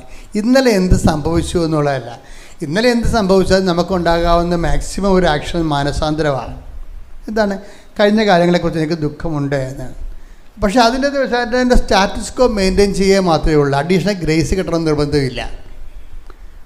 കഴിഞ്ഞ കാലങ്ങളിൽ ഇപ്പം നമ്മൾ ഒരാളോട് ചെന്ന് പറയുകയാണ്, എനിക്ക് കഴിഞ്ഞ കാലങ്ങളിൽ നമ്മളോട് സംഭവിച്ചത് എനിക്ക് വിഷമമുണ്ട് കേട്ടോ എന്ന് പറഞ്ഞാൽ എന്താണ് സംഭവിക്കുന്നത്? അയാൾ അഡീഷണലായിട്ട് നമ്മളെ സഹായിക്കണമെന്ന് നിർബന്ധമൊന്നുമില്ല. അയാൾ ഓക്കെ എന്ന് പറയും, ഓക്കെ എന്ന് പറയത്തുള്ളൂ. അനുതാപത്തിനൊക്കെ ഒരു ഓക്കെ മാത്രമേ ഉള്ളൂ. ശരിക്കും പറഞ്ഞാൽ നമ്മുടെ മുമ്പിൽ ആത്മീയതയ്ക്ക് എന്താ വരണത്? നമ്മൾ ഫ്യൂച്ചർ സെക്യൂർ ചെയ്യാൻ നോക്കണം. കർത്താവേ, ചെറിയ പറയത്തില്ലേ ഈശോ, ഇപ്പം ഇവർ ഇത് പറയുന്നുണ്ട്, ആരാണ് ഈ മാളവിക പറയുന്നുണ്ട്, കർത്താവേ മരണം വരെ ഞാൻ ഉടമ്പടിയിലാണെന്ന്. അതാണ് ഫ്യൂച്ചർ സെക്യൂർ ചെയ്തവർ. അവർക്കിത് ആര് പറഞ്ഞു കൊടുത്തു? നമ്മൾ ഉടമ്പടി എടുത്തിരിക്കുന്ന ക്രിസ്ത്യാനി വരെ പറഞ്ഞ, കർത്താവേ എങ്ങനെയെങ്കിലും ഒരു വലിയ കുഴപ്പമൊന്നും ഇല്ലാതെ 90 ദിവസവും തികച്ച് കിട്ടിയാൽ മതി. അതാണ് നിങ്ങൾ ഈ മാളവികയുടെ കൂടെ കർത്താവിൻ്റെ അടുത്ത് വരികയാണെങ്കിൽ എപ്പോഴായാലും തിരക്കിട്ട് അടിമടിക്കുന്നുള്ള ഉറപ്പല്ലേ? അതല്ലേ വിഷയം. അതാണ് വിഷയം. ദൈവത്തിൻ്റെ ഒരു ഡീല് ചെയ്യുമ്പോൾ ദൈവമാണെന്ന് ഓർത്ത് വേണം ഡീല് ചെയ്യാൻ. ഇതൊക്കെ ഇങ്ങനെ പറഞ്ഞു കൊടുക്കുന്നത് തന്നെ. ഇപ്പം പീലാത്തോസ് കർത്താവിനോട് ചോദിച്ചില്ലേ, കർത്താവിനോട് ചോദിച്ചു നീ ആരാണെന്ന് ചോദിക്കുമ്പോൾ ഈശോ പറയും ഞാൻ സത്യത്തിന് സാക്ഷ്യം നൽകാൻ വന്ന ആളാണ്. അപ്പോൾ പീലാത്തോസ് ചോദിക്കും വാട്ട് ഇസ് ട്രൂത്ത് എന്ന് ചോദിക്കും. എന്താണ് സത്യം? അയാളോട് പറയത്തില്ല. എന്താ കാര്യം? സത്യം അയാളോട് പറഞ്ഞിട്ട് കാര്യമില്ല. അയാളുടെ സത്യം എന്താണ്? കസേരയാണ്. കസേര വിട്ട് അയാൾ നിൽക്കത്തില്ല. പിന്നെ എന്തിനാണ്? അപ്പോൾ എപ്പോഴും നമ്മൾ നീ വിട്ട് നിൽക്കത്തില്ലെന്ന് തോന്നിയാൽ നീ നിൻ്റെ ദൈവത്തിൽ നിരക്കാത്ത ജീവിത രീതികളുമായിട്ടൊന്നും നീ മാറി പോകത്തില്ലെന്ന് കണ്ടാൽ ഫർദർ പേയ്മെൻ്റ് ഇല്ല. അതെപ്പോഴും ഓർത്തേക്കണം. പിലാത്തോസിനോട് എന്താ പറഞ്ഞത്? പിലാത്തോസ് ഞാൻ സത്യത്തിന് സാക്ഷ്യം വഹിക്കാം. ടേക്ക് ദ വെടപ്പാട് ശ്രുതിക്കട്ടെ. ഹല്ലേലൂയ ഹല്ലേലൂയ ഹല്ലേലൂയ ഹല്ലേലൂയ. യേശുവേ നന്ദി. ഹല്ലേലൂയ ഹല്ലേലൂയ. യേശുവേ ആരാധന ആരാധന ആരാധന. യേശുവേ നന്ദി. മഹത്വം മഹത്വം. യോഹന്നാൻ 18:37. പീലാത്തോസ് ചോദിച്ചു, ചോദിച്ചു, അപ്പോൾ നീ രാജാവാണ് അല്ലേ? അപ്പോൾ നീ രാജാവാണല്ലേ? യേശു പ്രതിവചിച്ചു, നീ തന്നെ പറയുന്നു ഞാൻ രാജാവാണെന്ന്. നീ തന്നെ പറയുന്നു ഞാൻ രാജാവാണെന്ന്. ഇതിനു വേണ്ടിയാണ് ഞാൻ ജനിച്ചത്. ഇതിനു വേണ്ടിയാണ് ഞാൻ ജനിച്ചത്. ഇതിനു വേണ്ടിയാണ് ഞാൻ ഈ ലോകത്തിലേക്ക് വന്നതും. ഇതിനു വേണ്ടിയാണ് ഞാൻ ഈ ലോകത്തിലേക്ക് വന്നത്. സത്യത്തിന് സാക്ഷ്യം നൽകാൻ. സത്യത്തിന് സാക്ഷ്യം നൽകാൻ. സത്യത്തിൽ നിന്നുള്ളവൻ എന്റെ സ്വരം കേൾക്കുന്നു. എന്റെ സ്വരം കേൾക്കുന്നു. പീലാത്തോസ് അവനോട് ചോദിച്ചു, എന്താണ് സത്യം? എന്താണ് സത്യം? അപ്പൊ എന്താണ് സത്യം എന്ന് പറഞ്ഞിട്ട് പീലാത്തോസിനോട് ആ സത്യം പറയണില്ല യേശു, വെളിപ്പെടുത്തണില്ല. യേശു നേരത്തെ പറഞ്ഞിട്ടുണ്ട് ഞാനാണ് സത്യമെന്ന്, വേറെ സ്ഥലത്ത് പറഞ്ഞിട്ടുണ്ട്. പക്ഷെ പീലാത്തോസിനത് പറയണില്ല. ഫർദർ റെവലേഷൻ ഇല്ല പീലാത്തോസിന്. എന്താ കാര്യം? അയാൾ ഈ സത്യം അറിഞ്ഞിട്ടും അയാളെ കസേരയിൽ നിന്ന് വിടത്തില്ല. അതാ വിഷയം. നിങ്ങൾ ക്രിസ്തുവിനെ അറിഞ്ഞിട്ടും പഴയ ജീവിത രീതികൾ ഉപേക്ഷിക്കത്തില്ല എന്ന് ക്രിസ്തുവിന് തോന്നിയാൽ നിങ്ങളുമായിട്ട് ഫർദർ ബിസിനസ് ഇല്ല. അത് വളരെ സീരിയസ് വിഷയമാണ്. നിങ്ങൾ ക്രിസ്തുവിനെ അറിഞ്ഞിട്ടും നിങ്ങളുടെ ഇതുവരെയുള്ള ദൈവത്തിൽ നിരക്കാത്ത ജീവിത രീതികളിൽ നിന്ന് നിങ്ങൾ മാറാൻ ഉദ്ദേശിക്കണില്ല എന്ന് ക്രിസ്തുവിന് മനസ്സിലായാൽ നിങ്ങൾ ഫർദർ കറസ്പോണ്ടൻസ് ഇല്ല, മുന്നോട്ട് പോകാൻ പറ്റത്തില്ല. അതുകൊണ്ടാണ് നിങ്ങൾ വരണ്ട് ഉണങ്ങിയും ഒക്കെ ഇങ്ങനെ വലിയ ഗതി കിട്ടാതെ ഇങ്ങനെ പറഞ്ഞു നടക്കുന്ന കാരണം ഇതാണ്. ഇതൊരു ഡിസിഷൻ എടുക്കണം. പീലാത്തോസ് പറയണമായിരുന്നു, കൈ കഴുകാതെ തന്നെ പറഞ്ഞമായിരുന്നു, കർത്താവ് ഞാൻ കൈയൊന്നും കഴുകണമെന്ന് എൻ്റെ മനസ്സിൽ തോന്നിയത്, ഞാൻ കൈ കഴുകണമെന്നില്ല. ഇതിൻ്റെ ഭവിഷ്യത്ത് എന്താ? നിന്നെ ഏറ്റു പറയുന്നതിലൂടെ ഇതിൻ്റെ ഭവിഷ്യത്ത് എന്താണെന്ന് വെച്ചാൽ ഞാൻ സ്വീകരിക്കാൻ തയ്യാറാണ് എന്ന് പറഞ്ഞിരുന്നെങ്കിൽ ഈശോ പറഞ്ഞുതരാം ഐ ആം ദ ട്രൂത്ത്. ഈ ട്രൂത്ത് ശരിക്കും പറഞ്ഞാൽ ആ നല്ല കള്ളനോട് ഈശോ ആ ട്രൂത്ത് പറഞ്ഞതാണ്. കാര്യം അവനത് സ്വീകരിച്ചുകൊണ്ടാണ് പറഞ്ഞത്. സ്വീകരിക്കാൻ തയ്യാറാകണമെന്നുള്ള പ്രശ്നം. സ്വീകരിക്കാൻ തയ്യാറാണെങ്കിൽ ഇവനാണ് ക്രിസ്തു എന്ന് പറഞ്ഞില്ല ഈശോ. മത്തായി 11:14. മത്തായി 11:14. നിങ്ങൾ സ്വീകരിക്കാൻ തയ്യാറാണെങ്കിൽ ഇവനാണ് വരാനിരിക്കുന്ന ഏലിയ. അപ്പൊ ഈ വചനത്തിൻ്റെ അകത്തുള്ള എല്ലാ ഫേവേഴ്സ്, ആനുകൂല്യങ്ങൾ അത് ബേസ് ചെയ്തിരിക്കുന്നത് നമ്മുടെ റിസപ്ഷൻ കപ്പാസിറ്റിയുമായിട്ട് ബന്ധപ്പെടുത്തിയാണ്. അതായത് അതിൻ്റെ ഒരു ടെക്നിക്ക് അതാണ്. വചനത്തിൽ ഒത്തിരി ആനുകൂല്യങ്ങളുണ്ട്. അത് നമുക്ക് അവകാശവും അനുഭവവേദ്യമാകുന്നതിന് എന്ത് ചെയ്യണം? നമ്മളത് സ്വീകരിക്കാൻ തയ്യാറാകണം. സ്വീകരിക്കാൻ തയ്യാറാണെങ്കിൽ എങ്ങനെ അറിയാൻ പറ്റും? നമ്മുടെ പ്രവർത്തനങ്ങളിലൂടെ അതറിയാൻ പറ്റും. നമ്മുടെ പ്രവർത്തനങ്ങളിലൂടെ അറിയാൻ പറ്റും. ഈ ഉടമ്പടിയിൽ വരുന്നൊരു വിഷയം, പ്രാർത്ഥനയ്ക്ക് ഇതിനൊരു 20% ചാൻസേ ഉള്ളൂ. ബാക്കിയെല്ലാം പ്രവർത്തനത്തിനാണ് കിടക്കുന്നത്. അപ്പം നമ്മുടെ പ്രവർത്തനങ്ങളിലൂടെയാണ് നമ്മുടെ ഉടമ്പടി ദൈവം നീതീകരിക്കണം, നമ്മൾ സ്വീകരിച്ചു എന്ന് പറയണത്. അപ്പോൾ ഉടമ്പടി സ്വീകരിക്കുക എന്ന് വെച്ച് കഴിഞ്ഞാൽ അതിൻ്റെ അർത്ഥം നമ്മൾ സത്യസന്ധമായി ഇന്നലെ വന്നേക്കാൾ ശരിക്കും ഒരു യൂ ടേൺ വരികയാണ് നമ്മുടെ ജീവിതത്തിൽ. എന്താ കാര്യം? നമ്മൾ ദൈവമായിട്ട് ഫിസിക്കലായിട്ട് കണ്ടുമുട്ടുകയാണ്. ഇപ്പം സാക്ഷ്യങ്ങളെല്ലാം കിടക്കണം അങ്ങനെയല്ലേ? എല്ലാ സാക്ഷ്യങ്ങളും ഒരു ആഴ്ച ഒരു 5 പേരെങ്കിലും നേരിട്ട് കിട്ടിയ ദൈവാനുഭവങ്ങളും സ്വപ്നങ്ങളും ദർശനങ്ങളും വെളിപാടുകളും അരുളപ്പാടുകളും അതുപോലെ അറിവുകളും എല്ലാം ഇങ്ങനെ ആൾക്കാർ പറയും. അപ്പോൾ വെച്ചാൽ അനന്തമായ ഒരു സാധ്യതയുമായിട്ടാണ് ഉടമ്പടി നമ്മുടെ മുമ്പിൽ ദൈവം ഈ കാലങ്ങളിൽ നിങ്ങളതിൻ്റെ ഭാഗമാക്കിയിരിക്കുകയാണ്. പ്രാർത്ഥിക്കുക, കർത്താവായ ദൈവമേ, ഉടമ്പടി ജീവിതം കേവലം എൻ്റെ ആവശ്യങ്ങൾക്ക് വേണ്ടി ഒരു ആധ്യാത്മിക ആചരണം നടത്തുന്നതിനേക്കാൾ ഉപരിയായി സത്യസന്ധമായി സുവിശേഷത്തിന് സാക്ഷ്യം വഹിക്കുന്ന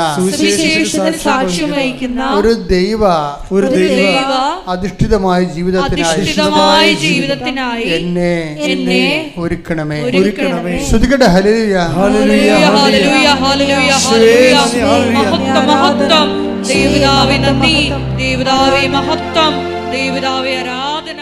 എത്ര ദുർഘടമായ ജീവിത വിഷയങ്ങളാണെങ്കിലും നമ്മുടെ ജീവിതം ഇങ്ങനെ തുലാസി തൂങ്ങുന്ന പോലെ നിന്നാൽ പോലും നീ സത്യസന്ധമായ ഉടമ്പടിയിലാണെങ്കിൽ ദൈവം നിൻ്റെ ഏത് അവസ്ഥയിലും നിൻ്റെ കൂടെ വന്ന് നിൽക്കണേ കാണാം. അതാണ് ഈ ആഴ്ചത്തെ ഈ 3 സാക്ഷ്യങ്ങൾ നമുക്ക് നൽകുന്ന ഒരു വെളിപാടെന്ന് പറയണത്. കർത്താവേ, അങ്ങയുടെ മക്കൾ ഈ വചനം കേട്ടിട്ട് കൂടുതൽ ആഴമുള്ള ആത്മബന്ധം അങ്ങുമായി സ്ഥാപിച്ച് ഒരു പുതിയ കാല ദൈവ മനുഷ്യ ജീവിതത്തിന് അവർ ഒരുക്കണമേ എന്ന് പ്രാർത്ഥിക്കുന്നു. പരിശുദ്ധ പരമാ ദിവ്യ കാരുണ്യത്തിന് ആരാധനയും സ്തുതിയും പുകഴ്ചയും ഉണ്ടായിരിക്കട്ടെ. കൈകൾ കൂപ്പി കണ്ണുകളടച്ച് ഞാൻ നിങ്ങളുടെ എല്ലാ ആവശ്യങ്ങളെയും സമർപ്പിച്ചുകൊണ്ട് പ്രാർത്ഥിക്കുന്ന സമയമാണ്. വളരെ അനുഗ്രഹത്തിൻ്റെ ഒരു നിമിഷമാണ്. കർത്താവ് ജീവനോടെ എഴുന്നള്ളിയിരിക്കുകയും മാതാവ് ആ പ്രത്യക്ഷപ്പെടേണ്ട കാലത്തെന്ന പോലെ നമ്മുടെ കൂടെ മധ്യസ്ഥം വഹിക്കുകയും ചെയ്യുന്ന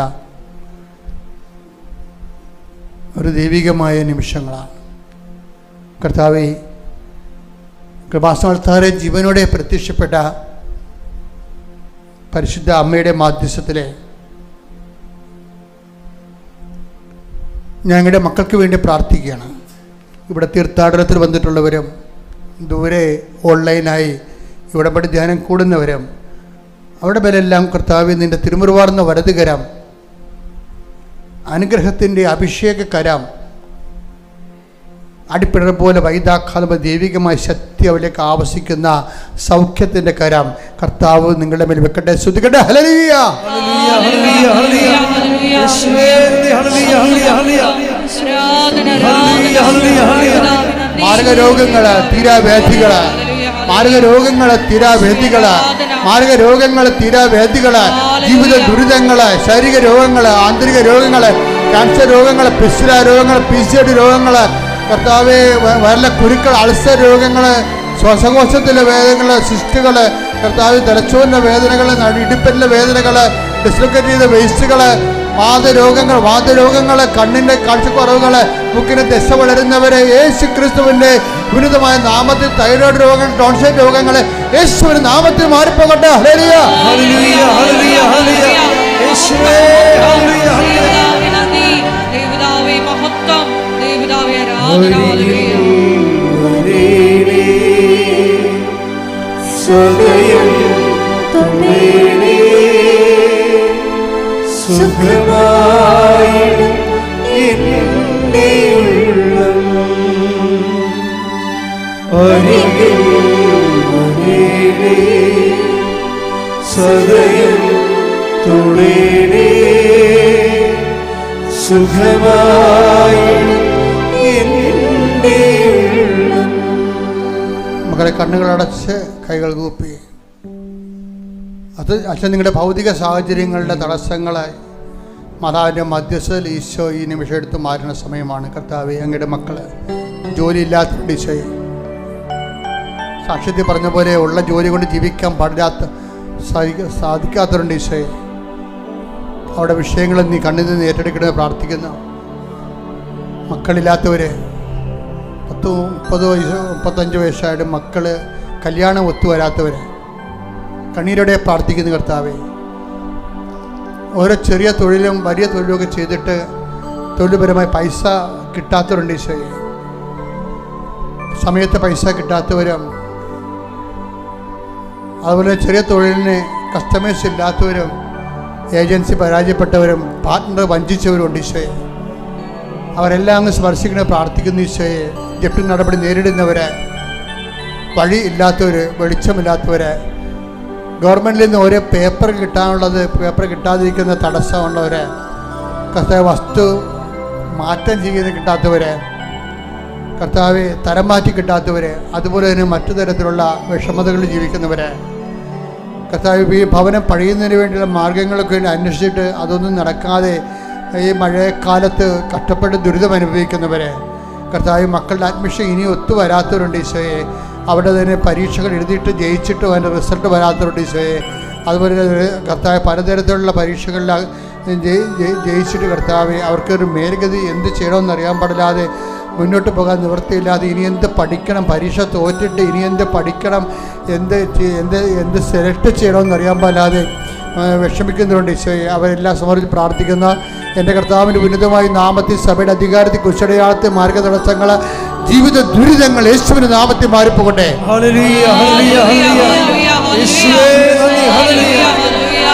യേശുവേ നന്ദി, യേശുവേ ആരാധന.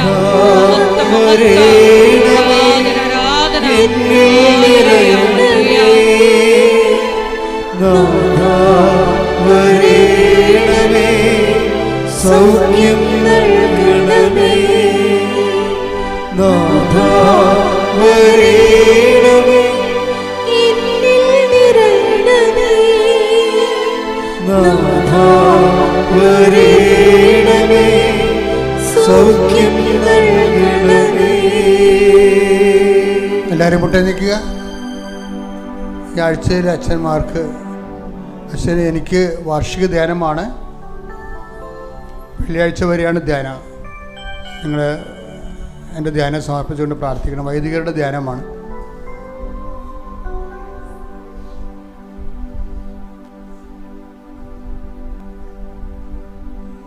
വ്യക്തിപരമായ ആവശ്യങ്ങൾക്ക് വേണ്ടി മൗനമായി പ്രാർത്ഥിക്കുക.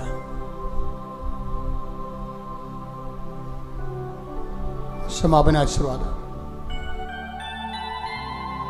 ശിരസ് നമിച്ച് നമുക്ക് ദിവ്യകാരുണ്യനാഥന്റെ ആശീർവാദം സ്വീകരിക്കാം.